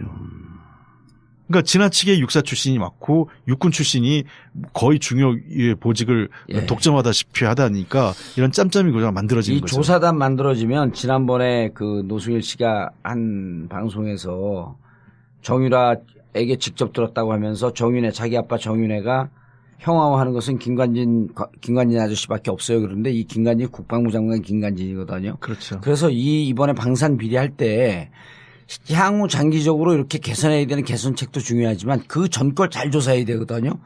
전걸 잘 조사하는데 린다 김과의 관계, 그다음 최순실과의 관계, 정윤회의 흔적, 그다음에 여기 또 우병우의 흔적도 나온다는 거 아닙니까? 문고리 3인방의 흔적 이런 거를 좀 잘 찾아내서 기존에 있던 사람들이 일벌백계 하고 다시는 이런 뿌리를 내리지 못하게 하는 그 조사가 먼저 선행돼야 돼요. 어쨌든 조사를 해봐야 되겠지만 현재로서는 단언할 수 없지만 김관진 전 안보실장에 대한 조사는 불가피할 거로 봅니다. 왜냐하면 이분이 너무 오랫동안 군의 요직을 독점했어요. 이명박 때 국방부 장관 했죠? 그렇죠. 그 전에 노무현 정부 때도 합참의장을 했잖아요. 아, 그랬구나. 합참의장을 하고 그다음에 국방부 장관 했죠. 국방부 장관은 그다음에 박근혜 정부 들어서도 했어요. 국방부 장관 했죠. 계속했죠. 청와대 안보실장으로 그다음에 했죠. 잠깐 쉬었다가 청와대 안보실장으로 간 거죠. 그렇기 때문에 거의 이분의 커리어를 보면 장기 집권했네. 8-9년 가까이를 국방부의 최고 핵심을 요직을 가지고 있었던 거예요. 그래서 KFX 사업도 그렇고 이번에 사드 배치 문제도 사드도 그렇고. 한민국 국방부 장관은 배제된 상태에서 결정한 거 아니에요? 그렇다는 게 좀 저희들은 그렇게 보고 있어요. 유력한 설이고요. 그래서 중요한 고비고비마다 무기 도입 결정 과정에서 김관진 씨의 역할을 우리가 주목할 수밖에 없어요. 이건 조사가 불가피하다는 얘기죠. 그러면은 김관진 씨 감옥 갈 수도 있을까? 그거는 조사를 해봐야죠. 아니 조사에서 만약 범법 행위가 나오면 그러면 당연히 감옥 그걸 물어보는 그건 뭐냐면 거예요. 유죄가 되면 네. 처벌될 수 있을까 하고 똑같은 거예요. 그런 거예요. 나는 그건 내가 바라는 사항은 아니에요. 오해는 하지 말아주세요. 아니 조사를 해서 뭐 혐의가 있으면 기소되는 거고요. 예. 그래서 재판받았고 죄가 있으면 감옥 가는 가서 거고. 무상급식 받고 그런 거지. 예. 뭐. 그래서 어쨌든 여러 가지 지금 그 방위산업 관련된 문제들 저는 근데 이렇게 생각해요. 비리 여부를 떠나서 그런 고위직에 있던 사람들이 이러한 방위산업의 비리나 지금 뭐 수리온 헬기에 비도 샌다는 거 아니에요? 2-3천 마리짜리 자동차도 비 잘 안 새는데 물론 내가 그 얘기했더니 자동차도 비 샌다 이런 얘기하는 사람도 있긴 있어서 근데 헬기에 비 새고 헬기 날개가 프로펠러가 헬기 몸통을 때리고 막 이런 문제가 생기는 게 개그 콘서트 보는 것 같아. 저는 이렇게 생각합니다. 고위장성에 있던 사람들이 법적 책임 이전에 도의적으로 부끄러워하고 반성해야 됩니다. 맞아요. 자기들이 관리 잘못한 거 아니에요? 아니 근데 그 사람들 마음속에 이런 거예요. 내가 군에서 사실 뭐 자기들이 고생도 물론 했겠지. 근데 군에서 이렇게 고생했는데 나 이거 누구한테 보상받지? 이런 보상 심리가 있는 거예요. 근데 내가 자꾸만 재향군이라 얘기하는 게 자기들끼리 모여 있는 거거든요. 그쪽 오면 거기서 로비스트 해갖고 돈 군대에 있는 저 눈먼 돈 안 빼쳐먹으면은 바보 취급받는 거거든. 이런 군 문화가 만들어져 있기 때문에 그런 거예요. 저는 지금 대통령께서 지금 그 국방력 강화한다고 GDP의 2.9%까지 이제 국방비를 올리겠다 이렇게 얘기하셨는데 그 전제는 방산 비리에 대한 그다음에 국방비 운영에 대한 투명성, 그 방산 비리에 대한 철저한 조사, 그다음에 국방비에 대한 투명성을 강화하지 않으면 정말 올려봐야 밑 빠진 돈이 물붓기예요.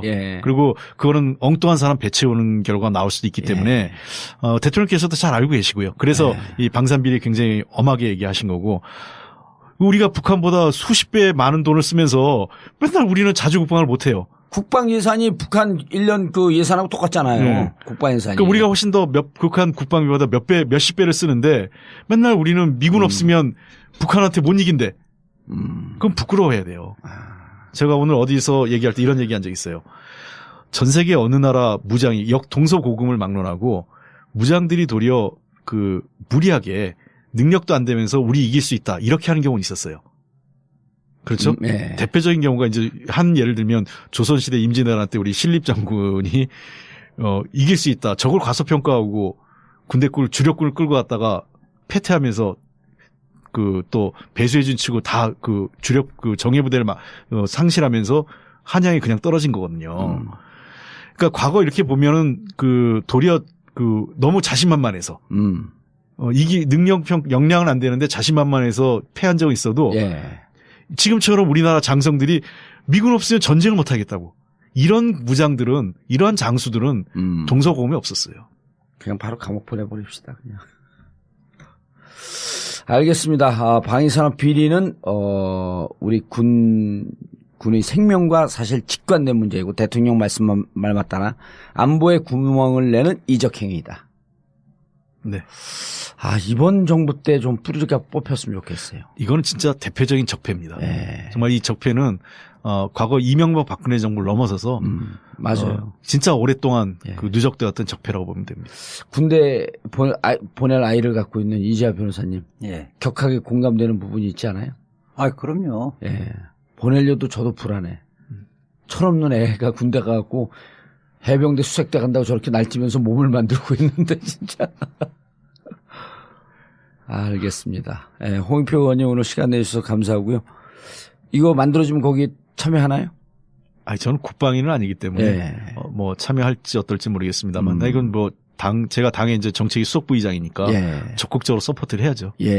알겠습니다. 정봉재 전국구 마치겠습니다. 감사합니다. 네, 감사합니다. 1, 2, 3, 4.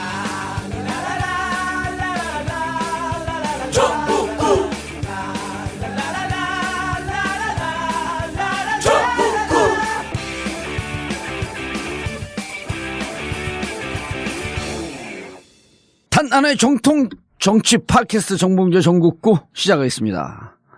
자, 오늘도 역시 최강욱 변호사 일정 때문에 그만 맨날 바빠 그 인간은. 자, 땜빵 전문 이재화 변호사. 예, 안녕하세요. 이재화입니다. 예, 근데 사람들 칭찬 많이 하대 이제 안 버벅거린다고. 아유, 버벅거리는 거에 원인을 찾았다. 정봉주가 찐밥 안 먹이면 버벅거리지 않는다. 버벅거린다고 아직도 하는 사람 많아요. 그래요? 그거 신경 쓰지 마세요 그런 거. 예. 댓글 봐요? 댓글 보죠. 댓글 보면 오래 못 살아요. 댓글 보지 마. 자, 그리고 오늘 다룰 주제가 방위산업체 비리, 방산비리. 대통령이 무척 화가 나 있는 대목이죠. 방산비리를 캘 전문가 홍익표 의원 자리하셨습니다. 예, 안녕하세요. 홍익표입니다. 예. 홍 의원님 어제 박주민 의원이 출연했거든요. 아, 그렇습니까? 예. 어제는 이제 그 청와대 문건. 예. 근데 박주민 의원은 초선인데 3억이 다 차서 후원금이. 아, 부럽네요. 그 계좌를 닫았다고 막 여기서 그냥 엄청 자랑을 하고 하더라고. 그러니까요. 그리고 어떻게 됐어요 후원금이? 아직 한참 멀었죠. 지금 재선 아니에요? 재선이죠. 좀 쪽팔린데? 그럼 저도 부끄럽습니다. 예. 아니 그러면 후원 어떻게 해달라고? 예. 얘기를 한마디 하세요. 어떻게 찾아야 돼요? 나 하도 오래됐고 국회의원 한 지가 한 50년 전쯤 일인 것 같아. 요즘 이 개인 이제 페이스북이나 트위터 이렇게 하면 조금 안내 이런 게 있어요. 계좌하고. 그러니까 홍익표 페이스북을 찾아 들어가면 거기에 이제 어떻게 후원하는지 계좌번호 이런 게 다 있을 거 아니에요. 예.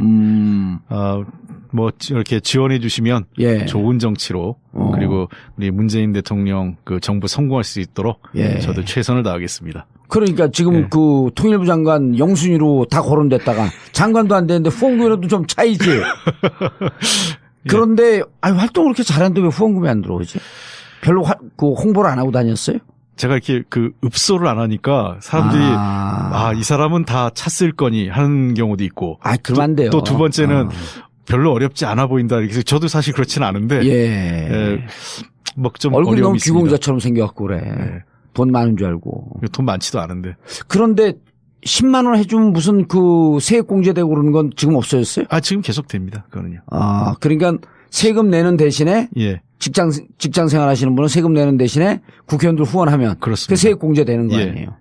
그래서 홍익표 의원 검색해갖고 페이스북이나 해서 후원을 좀 해 주십시오. 한번 좀 슬프게 얘기해봐요. 요즘 열심히 해보겠습니다. 많이 도와주시면 좋은 정치로 그리고 깨끗한 정치로 정말 보답할 테니까 도와주시기 바랍니다. 예, 알겠습니다. 오늘 내용 얘기를 하는 걸 보고 이제 도울지 말지 결정을 할 것 같아. 예, 알겠습니다. 자, 전국구 쇼핑몰, 와이드몰 소식입니다. 와이드, WID 9.net 들어가면 와이드몰 있고요. 와이드몰에는 매주 압도적인 최저가 제품들이 입점되고 있습니다. 지난주에는 음식물 쓰레기 처리기 스마트카라가 입점됐고요. 또 스웨덴 명품 가방 툴레 백팩. 이게 압도적 최저가로 입점되었습니다. 이번 주 들어오는 물건은요. 쇼앤소파, 고급 통가죽 소파, 그리고 10년 무상 교환을 보장하는 톤트니 빨래 건조대. 아주 좋은 물건들 많이 들어와요. 어떻게 이 변호사님, 와이드몰에서는 어떻게 이런 최저가가 가능한지 잘 모르시죠? 그러니까 어떻게 그거 궁금하더라고. 검증한다고 그랬는데 어떤 시스템으로 하는 건지 궁금하더라고. 이미 타 쇼핑몰을 운영했던 한 5년쯤 운영했던 팀이 있습니다. 어디 쇼핑몰인지 다 알거든요. 우리 물건 이용하는 사람들 어디서 온 팀인지 다 알아. 그분들이 저하고 손을 잡고 8명인데 물건이 딱 들어오면 그 회사 찾아가고. 직접 찾아가요? 직접 찾아가요. 그다음 물건 써보고 그다음 동영상으로 뚝쭉 촬영하고 그럼 몇 개월을 검증을 해요. 그래서 검증이 딱 끝나면 이제 입점을 시키는데 왜 이렇게 싼 줄 아세요? 왜? 여기만 단독으로 보장을 해요. 독점. 다른 데 물건 안 넣고 우리도 들어오면 예를 들어 소파가 들어왔다. 그럼 다른 소파는 우리는 안 받습니다. 여기만 소파를 들여오게 해요. 그래서 6개월 동안 독점 판매를 보장을 해줘. 그럼 이분들이 매출이 오를 거 아니에요. 그럼 안정적으로 팔려 물건이. 그러면 굳이 여기서 수익을 높이 매길 필요가 없어. 그러니까 안정적 수익을 6개월 정도 보장을 해주니까 자기를 또 가격을 낮추는 거죠. 마케팅 비용 이런 게 들어갈 게 없거든. 전체 수입은 보장되는 거니까. 그렇죠. 한 번 들어오면 그래서 검증 절차 까다롭고 한 번 들어오면 아주 좋은 물건이고 들어오면 한 6개월 정도 안정적으로 판매할 수 있으니까 네. 비싸게 받을 이유가 없는 거예요. 그러니까 그게 고스란히 소비자한테 돌아가는 거죠. 그래서 와이드몰을 이용하면 이용할수록 생산자가 좋아져요. 판매자도 좋아지고 판매자는 우리 아니에요? 또 우리 여기서 수익이 남는 거를 갖고 전국구 네. 후원비로 쓰죠. 예. 그다음에 또 어디 누구 무슨 뭐 촛불을 한다 뭘 한다 그러면 우리가 또 거기도 후원하고 좋은 데 나눠 쓰고 그래서 곧 여기서는 멋진 말이 있죠. 쇼핑이 후원이다. 그 생산자도 살고 그러니까 소비자는 좋네요. 싸게 살고 그래서 진짜 싸요 물건이. 좀 여기 가입했어요? 뭐 저는 아직 안 했는데 해야 되겠네. 이명박 정부 말에 KF 그 프로젝트를 하려고 그랬더니 박근혜 당시 후보가 놔둬라. 예. 그건 차기 정부에서 하겠다. 예. 그래서 우리가 그때 뭐라고 조롱했냐면 야 니네 많이 뜯어먹었으니까 그건 우리 먹을 거로 좀 놔둬. 그렇죠. 이렇게 얘기해도 사실 어디서도 명예훼손이나 뭐 이런 거로 걸지를 못했거든. 그러니까 나중에 두고 보니까 그게 사실이었단 말이에요. 그러니까 지금까지 예. 방산 비리라고 할 때는 그러니까 특히 무기 도입과 관련된 비리는 권력의 최고 핵심부하고 연관이 되어 왔어요. 그러니까 우리가 소소하게 무슨 이 군납 비리 있잖아요. 예. 뭐 피복이나 신발 뭐 전투복이나 이제 군화 이런 비리는 그냥 상시적으로 이렇게 그 짬짬이 구조에서 일어나는 거고. 별 몇 개짜리들이 왔다 갔다 하면서 예. 현역 예비역 이렇게 왔다 갔다 하면서 해먹는 거고. 그건 뭐 기존에 무슨 우리 무슨 제한군인의 산하의 무슨 기업이나 이런 데서 수의 계약을 통해서 짬짬이 구조로 해먹는 그런 게 있고 문제가 되는 거는 그 대규모 무기 구입 사업이 있습니다. 그게 뭐 조단이 아니에요. 그렇죠. 왜 그러냐면 그 당장 도입뿐만 아니라 이게 되게 한 10년, 최소 10년에서 20년 이상 되는 사업이거든요. 그러니까 거기 무기 도입한다는 거는 그 수리할 때 비용까지 다 포함되어 있는 비용이에요. 총액 규모가. 그러니까 이 무기 플러스 이 부품 조달. AS. 부품 조달까지. 예. 그렇죠. AS죠. 그렇기 때문에 그 규모가 어마어마한 겁니다. 한 번 무기를 도입한다는 얘기는 그 부품 조달 때문에 그 규모가 어마어마해요. 그러니까 2조 원 사업이라면 실제로 거의 10조 원 사업이라고 보시면 돼요. 그럼 우리가 무기 구입할 때 대체로 맨날 이게 인터내셔널 봉이라고 하는 이유가 무기 구입을 하면서 일본 같은 경우는 원천 기술 이전이 조건으로 들어가잖아요. 그렇죠. 근데 우리는 만약 문제 안 하게 되면 오키나와 미군 공군기지로 가야 된다든지 기술 이전이 안 되기 때문에. 그러니까 미군 기술 인력이 직접 들어와야 돼요. 우리 F-15 전투기 들어왔잖아요. 네. F-15 전투기 우리 열지도 못해요. 수리를. 그걸 하면 라이선스 계약 위반이에요. 왜냐면 그거는 자기 독점 기술을 가지고 있기 때문에 미국 회사가 와서 고쳐주는 거예요. 그럼 거기 또 돈이 들어가잖아요. 다 비용이 포함되어 있는 거죠. 그래서 어떤 무기를 하나 도입한다는 거는 한 무기 회사 입장에서는 어마어마한 소위 해서 금맥을 잡은 거죠.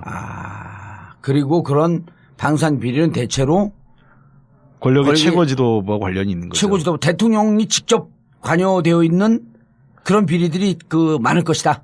보통 이제 대통령이 드러나지 않은 이유가 그렇죠. 대통령이 직접 하지 않으면 대신해서 핵심 인사가 그걸 대행을 하죠. 그래가지고 통상적으로 리베이트라고 얘기하잖아요. 리베이트가 10%냐 5%냐 뭐 이런 게 아예 한번 기회가 되면 누굽니까? 린다킴 한번 불러보세요. 지금 구속돼 있어요. 홍성교 교도소에. 그러시구나. 얼마 전에 1년 확정됐대. 확정됐어요? 네. 홍성 여자 사도가 있어요. 마약. 그렇죠. 마약이었죠. 마약 관련. 거기는 관행대로 이거는 몇 프로 이런 거는 그러니까 무기 규모나 또는 무기 대상 종류에 따라서 이거는 몇 프로 이게 아직 리베이트 구조가 전 세계적으로 있어요. 야, 그럼 2조면은 우리가 보통 무기 얘기하면 5조, 8조 막 이렇게 되는데 8조만 돼도 10%는 8천억이에요. 한번 해볼게요. 네. 5%만 돼도 4천억이고요. 그러니까 그게 이제 짬짬이 구조로 돈이 다 들어가는 거죠. 어마어마하네. 아니 그게 딱 그렇게 리베이트가 결정이 돼 있어요? 우리 친척 중에 그전에는 우리가 무기가 지금 이제 박근혜 정부 들어오면서 거의 무기 구입을 로키드 마틴사로부터 거의 독점적으로 들어왔단 말이에요. 그래갖고 실질적으로 이명박 시절에 비해서도 지금 참여정부 시절에 비해서도 100배니 200배니 이런 수치가 나오는데 우리 친척 중에 하나가 아시아 책임자였었어요. 보잉사. 근데 보잉사는 무기도 만들고 민간 항공도 만들고 그래갖고 포트폴리오를 하잖아. 근데 로키드 마틴사는 그냥 오로지 무기만 생산하거든. 로키드 마틴사 같은 경우는 우리나라 무기 팔자는 부돈 안 되는 거예요. 우리나라에. 그런 거죠. 근데 그 우리 친척이 보잉사 있고 보잉사가 점점 이게 매출을 주니까 아시아 지부가 한국에 있었는데 그거로 철수하더라고. 왜냐면 로키드 마틴사에 다 뺏겨버리니까. 지금 로키드 마틴이 굉장히 위기예요. 그래서 이 사드 때문에 지금 망하게 생겼거든요. 그래서 사드도 재고 처리하는 게 그래서 나온 거 아닙니까? 사드 때문에 망하게 생긴 게 뭐예요? 사드가 지금 워낙 고가인데, 네. 그 미국 사는 나라가 없잖아. 사는 나라가 없죠. 그리고 미국이 지금 이미 전략을 바꿨어요. 그러니까 이렇게 보시면 돼요. 그러니까 미국의 군수 산업의 이 역사를 보면 천문학적 비용을 감당하기 어려워서 계획이 바뀝니다. 그러니까 예를 들면 SDI 구상이라고 기억나십니까? 레이건 정부 시절에 그렇죠. 스타워즈 계획이라고요. 예. 그래서 그 당시에 이제 그 레이건 정부 시절에 이 러시아 그 당시 구소련이죠. 구소련이 핵무기를 쏘면 우주정거장에서 쏜다는 그래서 우주정거장에서 몇 대 맞고 내려오는 것도 맞고 이렇게 해서 3단계에 걸쳐서 다 이거를 원격 차단한다 했는데 레이저로 쏜다 그랬잖아요. 그렇죠. 거짓말. 우주에서. 예. 근데 그게 비용이 천문학적 비용이고 이루어지지 않으니까 중간에 포기합니다. 너무 비용이 많이 들어서 이거 그 당시에 쌍둥이 적자에서 레이건 정부의 재정 적자하고 무역 적자가 너무 심해지죠. 그러니까 국가 경제가 망한 겁니다, 사실. 레이건 정부 시절에. 그래서 그게 현실화된 버전이 바로 MD 계획이에요. 그러니까 미사일 디펜스. 그렇죠. 예. 우주에서는 막는 게 아니라 떨어지는 걸 막자. 고고도에서. 그래서 이제 비용을 좀 현실화한 거죠. 아하. 그래서 그걸 쭉 지금까지 했는데 이것도 이제는 안 되겠다는 거죠. 네. 왜 그러냐. 그러니까 상대가 10만 원짜리 쏘는데 여기는 1억짜리로 만든다고 생각하시면 예를 들면 지난번에 예를 들면 무슨 그 USB를 몇만 원에 구입했다 이런 얘기 한번 나온 적이 있었잖아요. 그러니까 2,000원, 2,000원짜리를 만 원에 구입하거나 이렇게 해서 이제 원가를 조작해서 원가 조작. 예. 이 국민 부담을 부풀리는 이 원가 조작이 있고요. 세 번째가 이 공문서 위조 형태가 있습니다.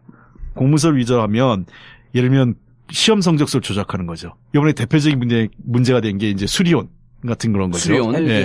헬기 사업 같은 경우 이게 분명히 부적격인데 성적서를 조작해서 적격 판정을 내려주는. 이게 이제 공문서 기사가 위조. 지금 제일 많이 나온 거죠, 수리온이. 그렇죠. 이름도 참 희한해요. 수리온이 뭐예요? 수리온은 계속 수리 중이라는 뜻 아니에요? 아니 이게 아재 개그가 섹시했어. 겨울에 하여튼 유리가 얼고 또 물도 새고 그런다는 거 아니에요? 무슨 종이배 띄었어요? 그다음에 이제 네 번째 형태가 군수품 부실 획득입니다. 이거는 이제 소위 얘기해서 불량품을 구입하는 형태죠. 아예 처음부터. 이거는 저거하고 좀 비슷하네. 그 원전 마피아들이 중간에 부품을 사는데 중고로 싹 페인트 칠해갖고 새 것처럼 둔갑시키는 거. 그렇습니다. 그리고 예를 들면 볼트 너트를 기준치에 적합하지 않은 거를 불량품을 구입해서 그냥 꽂아놨는. 그런 것도 있어요? 그럼요. 지난번에 그 원전에도 그런 문제가 생겼어요. 옛날. 맞아. 그래갖고 거기가 세고 그랬었지. 예. 그 다음에 이제 우리가 잘 아는 군수품 납품 비리가 다섯 번째입니다. 군수품, 군납 비리. 그렇습니다. 그러니까 이것도 역시 이제 이 짝퉁업 제품이나 이런 것들. 그렇게 하면 짜웅해서 그렇게 하고 보통 이제 약간 그러니까 일반 업체들이 입찰에 참여 못하게끔. 그게 이제 여섯 번째 유형이에요. 여섯 번째가 특정 업체의 유착, 편의 제공. 그러니까 아예 처음부터 이제 경쟁 단계에서부터 특정 업체에 몰아주기가 있는 거죠. 사실상 수의계약을 하는 거지. 형식은 입찰을 형식을 하지만은 사실상 수의계약으로. 그래 이제 이게 이제 도리어 이제 소위 전관예우가 여기에 관련된 거죠. 뒤로 갈수록 커지네. 단위가. 그래서 이제 제가 얘기하는 이제 그 유형이 되게 6가지가 이 방산비리 유형입니다. 예. 근데 이게 어느 것 하나 이렇게 가볍게 넘길 수 있는 게 아니잖아요? 그리고 이게요, 한 가지만 걸려있는 게 아니라 다 중첩돼서 나타납니다. 그러니까. 공문서 위조를 하고 특정 업체를 밀어주고. 그렇죠. 그러니까 이게 복합 전국적인 비리 유형인데 되게 이제 한 가지만 걸리는 게 아니라 한 두 가지 내지 세 가지가 같이 맞물려 있게 비리 조사해 보면.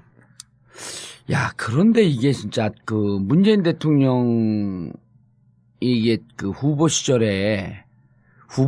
이 얘기를 했나요, 많이? 아, 이거 굉장히 엄하게 얘기 많이 하셨어요. 그러니까 사실은 이 방산비리 문제가 지금 나온 게 아니잖아요. 박근혜 정권에서도 계속 문제됐었죠. 그렇죠. 더 올라가서 우리가 사자방. 그렇죠. MB 정부 때부터. 예. 그러니까 이제 MB 정부 때부터 소위 사자방에서 4대강, 자원외교, 그다음에 방위산업 비리, 방산비리죠. 그래서 사자방이라고 이미 네임이 붙여진 거 아닙니까? 그렇죠. 그게 19대 때부터 있었던 거예요. 그럼 19대 때 이 사자방 비리 조사하려고 그랬는데 4대강 들어가지도 못했고 방위산업도 조사도 못했잖아요. 그랬죠.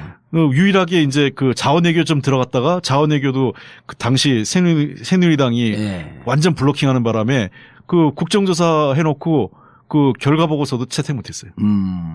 맞아. 19대 시작하면서부터 4대방을 해갖고 국민들이 박수를 많이 보냈어요. 그 2012년 아니에요. 4대 말도 잘 만들었다 그랬어 그때. 사자방. 사자방. 그런데 그때 방위산업에 대해서 이게 제보가 있는 거예요? 어떻게 된 거예요? 아니, 워낙 문제가 많이 됐잖아요. K9 자주포. 여러분 아시겠지만 연평도 포격됐을 때, 북한이 포격했을 때 K9 자주포가 다 작동을 못했지 않습니까?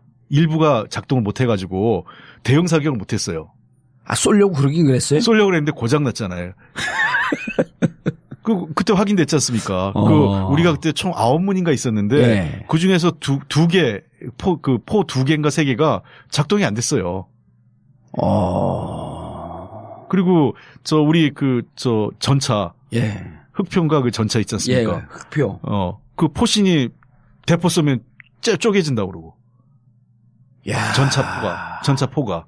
그리고 수륙 양용 장갑차 했더니 장갑차가 그때 빠져가지고 장병들 그때 3명인가 익사했잖아요. 뭐 통영함도 또 문제가 있지 않았나? 통영함은 지금도 아직 현재 배치 못하고 있는 상황이고. 진술을 못하고 있는 거야, 아예? 그렇죠. 그러니까 통영함이 그때 잘 아시는 것처럼 그 뭡니까? 세월호 때. 쓰려고 그랬지만 그때 최종 허가가 난 상태가 아니었거든요. 진수가 안 됐기 때문에 이걸 넣어야 되냐 말아야 되냐 고민이 된 거죠. 참모총장은 해군 참모총장은 나가라 그랬고. 일단 그럼에도 불구하고 그거라도 넣어보자. 이렇게 했던 거죠. 근데 나갔을 때 어떤 일이 벌어질지는 정말 몰랐던 거죠. 나갔다가 구조하러 갔다 침몰을 하는. 그러니까 이 박근혜 대통령 때도 사실은 이게 문제가 많으니까 방산 비리 발본색원 하겠다 하면서 특별 수사 그걸 만들잖아요. 팀을 만들잖아요. 방산 비리 합수단 이렇게 만들었었는데 형식적으로는 기소도 많이 하고 구속도 많이 시켰는데 이 문제가 전혀 건절이 안 되고 물론 기소됐던 사람들이 우두머리들은 거의 다 무죄 나온 것 같아요. 자, 이 유형인데 어디서부터 접근을 하는 거예요? 예를 들어 갖고 이제 우리가 간헐적으로 기억하고 있는 것은 한국형 전투기, 그 전투기 수입, KF 프로젝트인가 그랬었죠, 그게? 그런데 내부에 저기 있구만. 그리고 지금 와이드9.net 몰에 회원 가입하시는 분들은요, 파인프라. 제가 그 치약석은 괜찮은 것 같아요. 좋잖아요. 그 이번에 제가 이태리 여행 가는데도 그 치약을 갖고 갔어요. 이태리 치약보다 좋아, 이게. 이태리가 치약이 좋은 나라인지는 잘 모르겠지만. 그래서 지금 가입하시는 분들 여행용 키트를 드립니다. 파인프라에서. 와이드몰 이용하시면 소비자도 좋고 생산자도 좋고 그리고 판매하는 저희도 좋습니다. 새벽 2시에 깨어났나. 딱히 고민이 있어서 그런 건 아니다. 새벽 5시에 일어났나. 새벽 6. 아우, 이 인간이 잠도 못 자게 화장실을 들락거려. 남성 활력과 전립선 건강 하루 한 알로도 충분합니다. 소팔메토, 옥타코사놀, 아연, 비타민 A, D, E까지 하루 영양 기준치 100%를 꽉 채운 메가셀 남자의 활력. 지금 바로 인터넷 검색창에 메가셀 남자의 활력을 검색해보세요. 영부인 김치, 좋은 재료와 최고의 맛으로 이미 많은 분들의 찬사를 받았습니다. 김치명인 박영자 선생님의 손맛. 전북 진안 고원에서 생산된 100% 국내산 최고급 재료로만 담궈진 영부인 김치. 한 번 드신 분이 다시 찾는 비율이 90%를 넘는 식단의 절대 강자 영부인 김치. 인터넷 검색창에서 영부인 김치를 검색하거나 02-948-1519 02-948-1519로 주문하세요. IMTV 마켓, imtv.or.kr, imtv.or.kr에서도 구매하실 수 있습니다. 영부인 김치.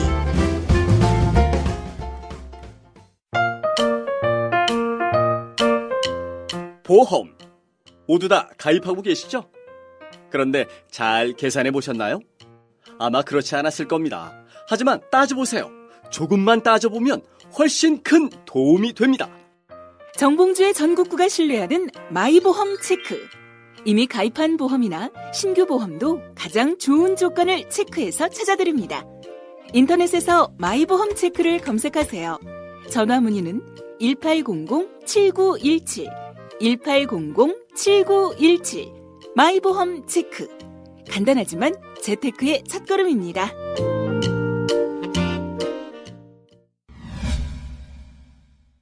방산비리. 대통령이 노했죠, 이 부분에 대해서. 이걸 뭐 매국행위, 뭐 이적행위 이렇게까지 안보에 표현했으니까. 예. 무척 그 우리 문재인 대통령님의 성정을 봤을 때 무척 높은 수준의 센 발언이죠. 예, 높은 수준의 경고음이죠. 보통 잘 아시다시피 우리 문재인 대통령이 약간 좀 표현 자체는 되게 유하게 하시잖아요. 그렇죠. 노무현 대통령하고 비교해 보면 확실히 그건 다른데. 앞에서 사고 치는 사람이 있으니까 뒤에서 유하게 좀 다듬는 쪽이었었거든, 역할이. 근데 이 방산비리 문제에 대해서는 후보 시절부터 이 문제는 굉장히 좀 엄중하게 보셨고 이번에 그래서 생각보다 센 발언을 하신 거죠. 저는 그 방산비리도 그렇고 적폐청산. 그건 이제 정치적 보복이라고 반대쪽에서 이제 문제 제기하는데 사실 좀 추상적인 표현이 많이 있거든요. 근데 국민들이 적폐청산이라고 하는 것을 촛불 마지막에 구호로 걸었어요. 네. 그 적폐청산이라고 하는 피켓이 나온 거 아니에요. 그리고 그것이 아젠다였고 슬로건이었고. 그럼 그걸 받아야지. 그렇죠. 사실 어려운 말인데 어려운 국민들이 말이죠. 다 알고 있으니까. 그럼요. 우리 국민들이 얼마나 대단합니까. 그리고 또 하나는 그 부분에 대해서 세게 얘기하는 거. 또 하나는 원전 문제에 대해서 단호하게 얘기하는 거. 난 그 세 개가 마음에 들어요. 근데 적폐 얘기 나오니까 되게 좀 아이러니한 게 있어요. 예. 적폐란 말을 우리 사회에 화두로 만든 사람이 누군지 아세요? 박근혜 전 대통령. 그러니까요. 예. 본인이 적폐란 말을 정치권에 그럼요. 들고 왔다가 적폐의 대상이 되는. 그럼요. 말 조심하라 그랬잖아요. 자, 지금 방산비리 무슨 위원회인가 이게 만들어진 거예요? 어떻게 된 거예요? 아직 어떻게 진행되고 있어요? 그 위원회까지 만들어진 건 아니고 이제 좀 준비를 하고 있는 거죠. 그래서 일단은 조사를 시작을 한 거죠. 국방부 차원에서 하고. 그게 아마 검찰까지 다 붙어서 조만간 이제 본격적인 수사에 착수할 겁니다. 예. 제가 홍익표 의원님하고 김종대 의원 두 분 중에 누구를 부를까 고민하다가 누구를 모실까 하다가 기사를 딱 봤더니 김종대 의원은 역시 섹시하게 세게 나갔어. 네. 그리고 홍익표 의원님은 조금 이렇게 좀 절제된 듯한 발언인데 벼랑은 그쪽으로 확 실려가더라고. 듣고 있나 김종대. 이제 또 자기 얘기했다고 또 나가고 방방 뜬다고. 그런데 지금은 추정이잖아. 아직 근거가 나온 게 있나요? 일부 확인된 건 있지만 아직 뭐 우리가 늘 수사 단계에선 최종적인 범죄가 확인된 건 아니기 때문에 일부 제보 그다음에 확인된 사실관계를 갖고 본격적인 수사에 지금 들어가 있는 겁니다. 검찰이.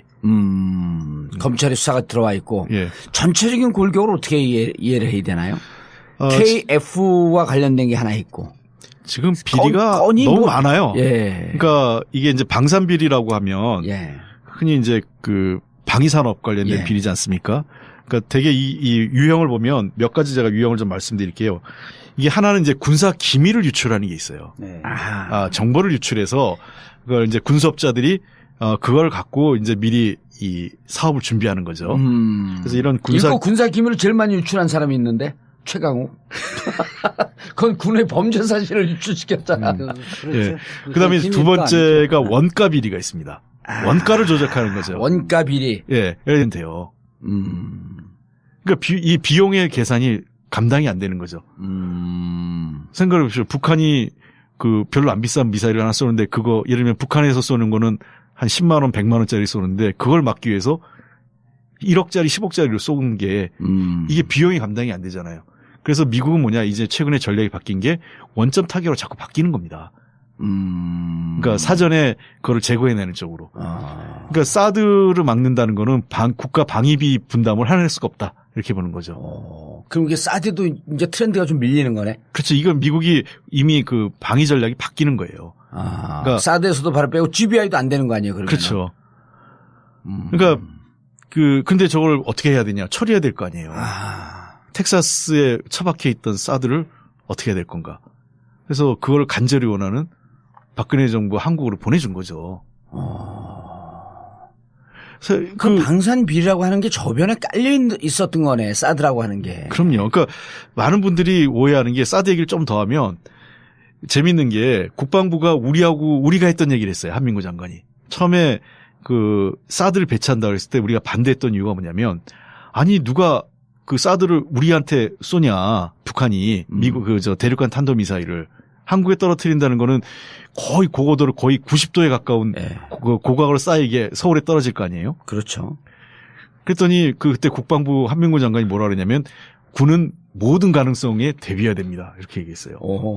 자, 근데 이거를 사드를 저쪽 성주에 배치하지 않습니까? 성주에 배치하는 순간 대전 이북이 방어가 안 돼요. 그렇죠. 그래서 우리가 봐라. 우리 국민의 경제력의 50%가 있는 수도권이 방위가 안 되는데 그거를 왜 배치하냐. 그랬더니 원래 북한이 이미 이 수도권은 장사정포의 사정거리이기 때문에 대륙간 탄도미사일 쏘지 않는다는 거예요. 탄도미사일을. 그러니까 우리가 했던 얘기를 이제 지금 국방부가 하는 거 아닙니까? 예. 그때는 수도권에도 대륙간 탄도미사일을 쏠 것처럼 얘기했다가. 그렇죠. 이제 탄도미사일 고각으로 쏠 수 있으니까. 고각으로 90도로 쐈다가 2700km까지 올렸다가 다시 떨어뜨리는 거야. 100m. 그러니까 100km, 150km 앞을 쏘려고 하늘로 2700km까지 쏘는 거예요. 그렇죠. 그러니까 이제 그때는 모든 가능성을 열어놓고 보자. 그렇게 얘기했잖아요. 그러니까 지금은 성주로 이제 내려가니까 이 앞에는 방어할 수가 없다. 여기다 쏘지 않는다. 북이 그렇게 쏠 이유가 없다. 그러니까 우리가 했던 얘기 아닙니까? 그때. 그렇죠. 북이 미쳤다고 고각 발사하겠냐. 필요 없다 그랬더니 그때 가능성을 열어놓자. 그런데 이제 성주에 해놓고 그거 봐라. 이거 방해 못하지 않냐 그랬더니 북은 애당초 거기에 쏠 생각이 없었습니다. 그러니까 서울에 발사하려면 89도로 발사하고 성주에 발사하려면 87도로 아니 88.5도. 그러니까 이게 지금 이 사드 배치를 놓고도 그러니까 나중에 뭐라 그럽니까? 보수 언론이 일부에서 없는 것보다 낫다 이런 얘기하잖아요. 그러니까 1조 5천억이나 2조 원 그렇죠. 되는 거를 들여다놓고 없는 것보다 낫다. 말이 안 되는 얘기죠. 그러니까 옷 같은 경우도 잘 안 팔리는 거는 창고 대방출하는 거는 땡처리하잖아요. 땡처리하면 1% 가격에 맞아요. 소비자 가격 1% 가격에 팔아갖고 그 사람들이 한 5% 가격으로 소비자에게 팔거든요. 그 가격이 어떻게 나오는 건 줄 알아요? 그걸 통으로 해갖고. 그래, 건수로 다 알잖아요. 통으로 해갖고 중국으로 보내는 택배비보다 싸게 팔아야 돼. 그래서 보면 옷을 킬로그램에 달아서 이렇게 팔잖아요.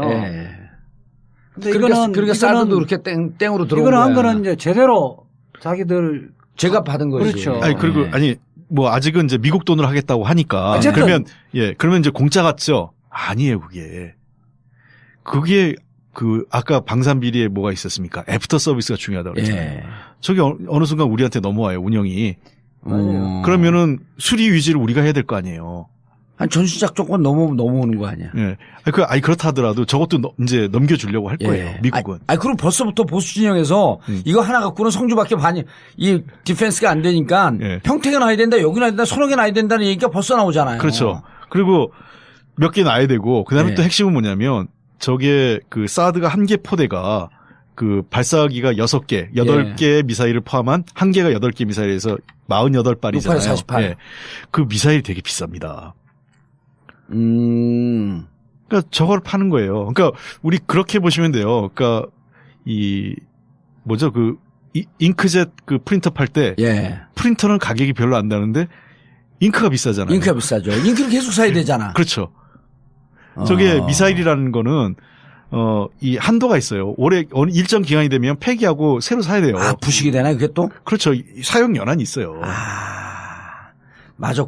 그 액체 연료, 고체 연료로 점점 바꾸는 이유가 액체 연료는 북한의 미사일도 액체 연료는 몇 개월 지나면 다 부식해갖고 못 쓰게 되거든. 예. 그리고 개봉하는 순간, 그러니까 개봉을 안 하고 있거나 개봉하면 해야 되고 또 그리고 시스템을 점검하려면 가끔 시험 발사도 해봐야 될 거 아니에요. 발사해야 되잖아. 예. 동해안에다가 좀 쏘고 그래야 될 거 아니야. 그래서 맞춰보기도 하고 그런 그 작전 운영을 해야 실전에 쓸 거 아닙니까? 그렇게 해서 소비를 하는 거예요. 미사일을. 그러면 미사일 또 사야 되지 않습니까? 그런 비용을 어떻게 할 거냐?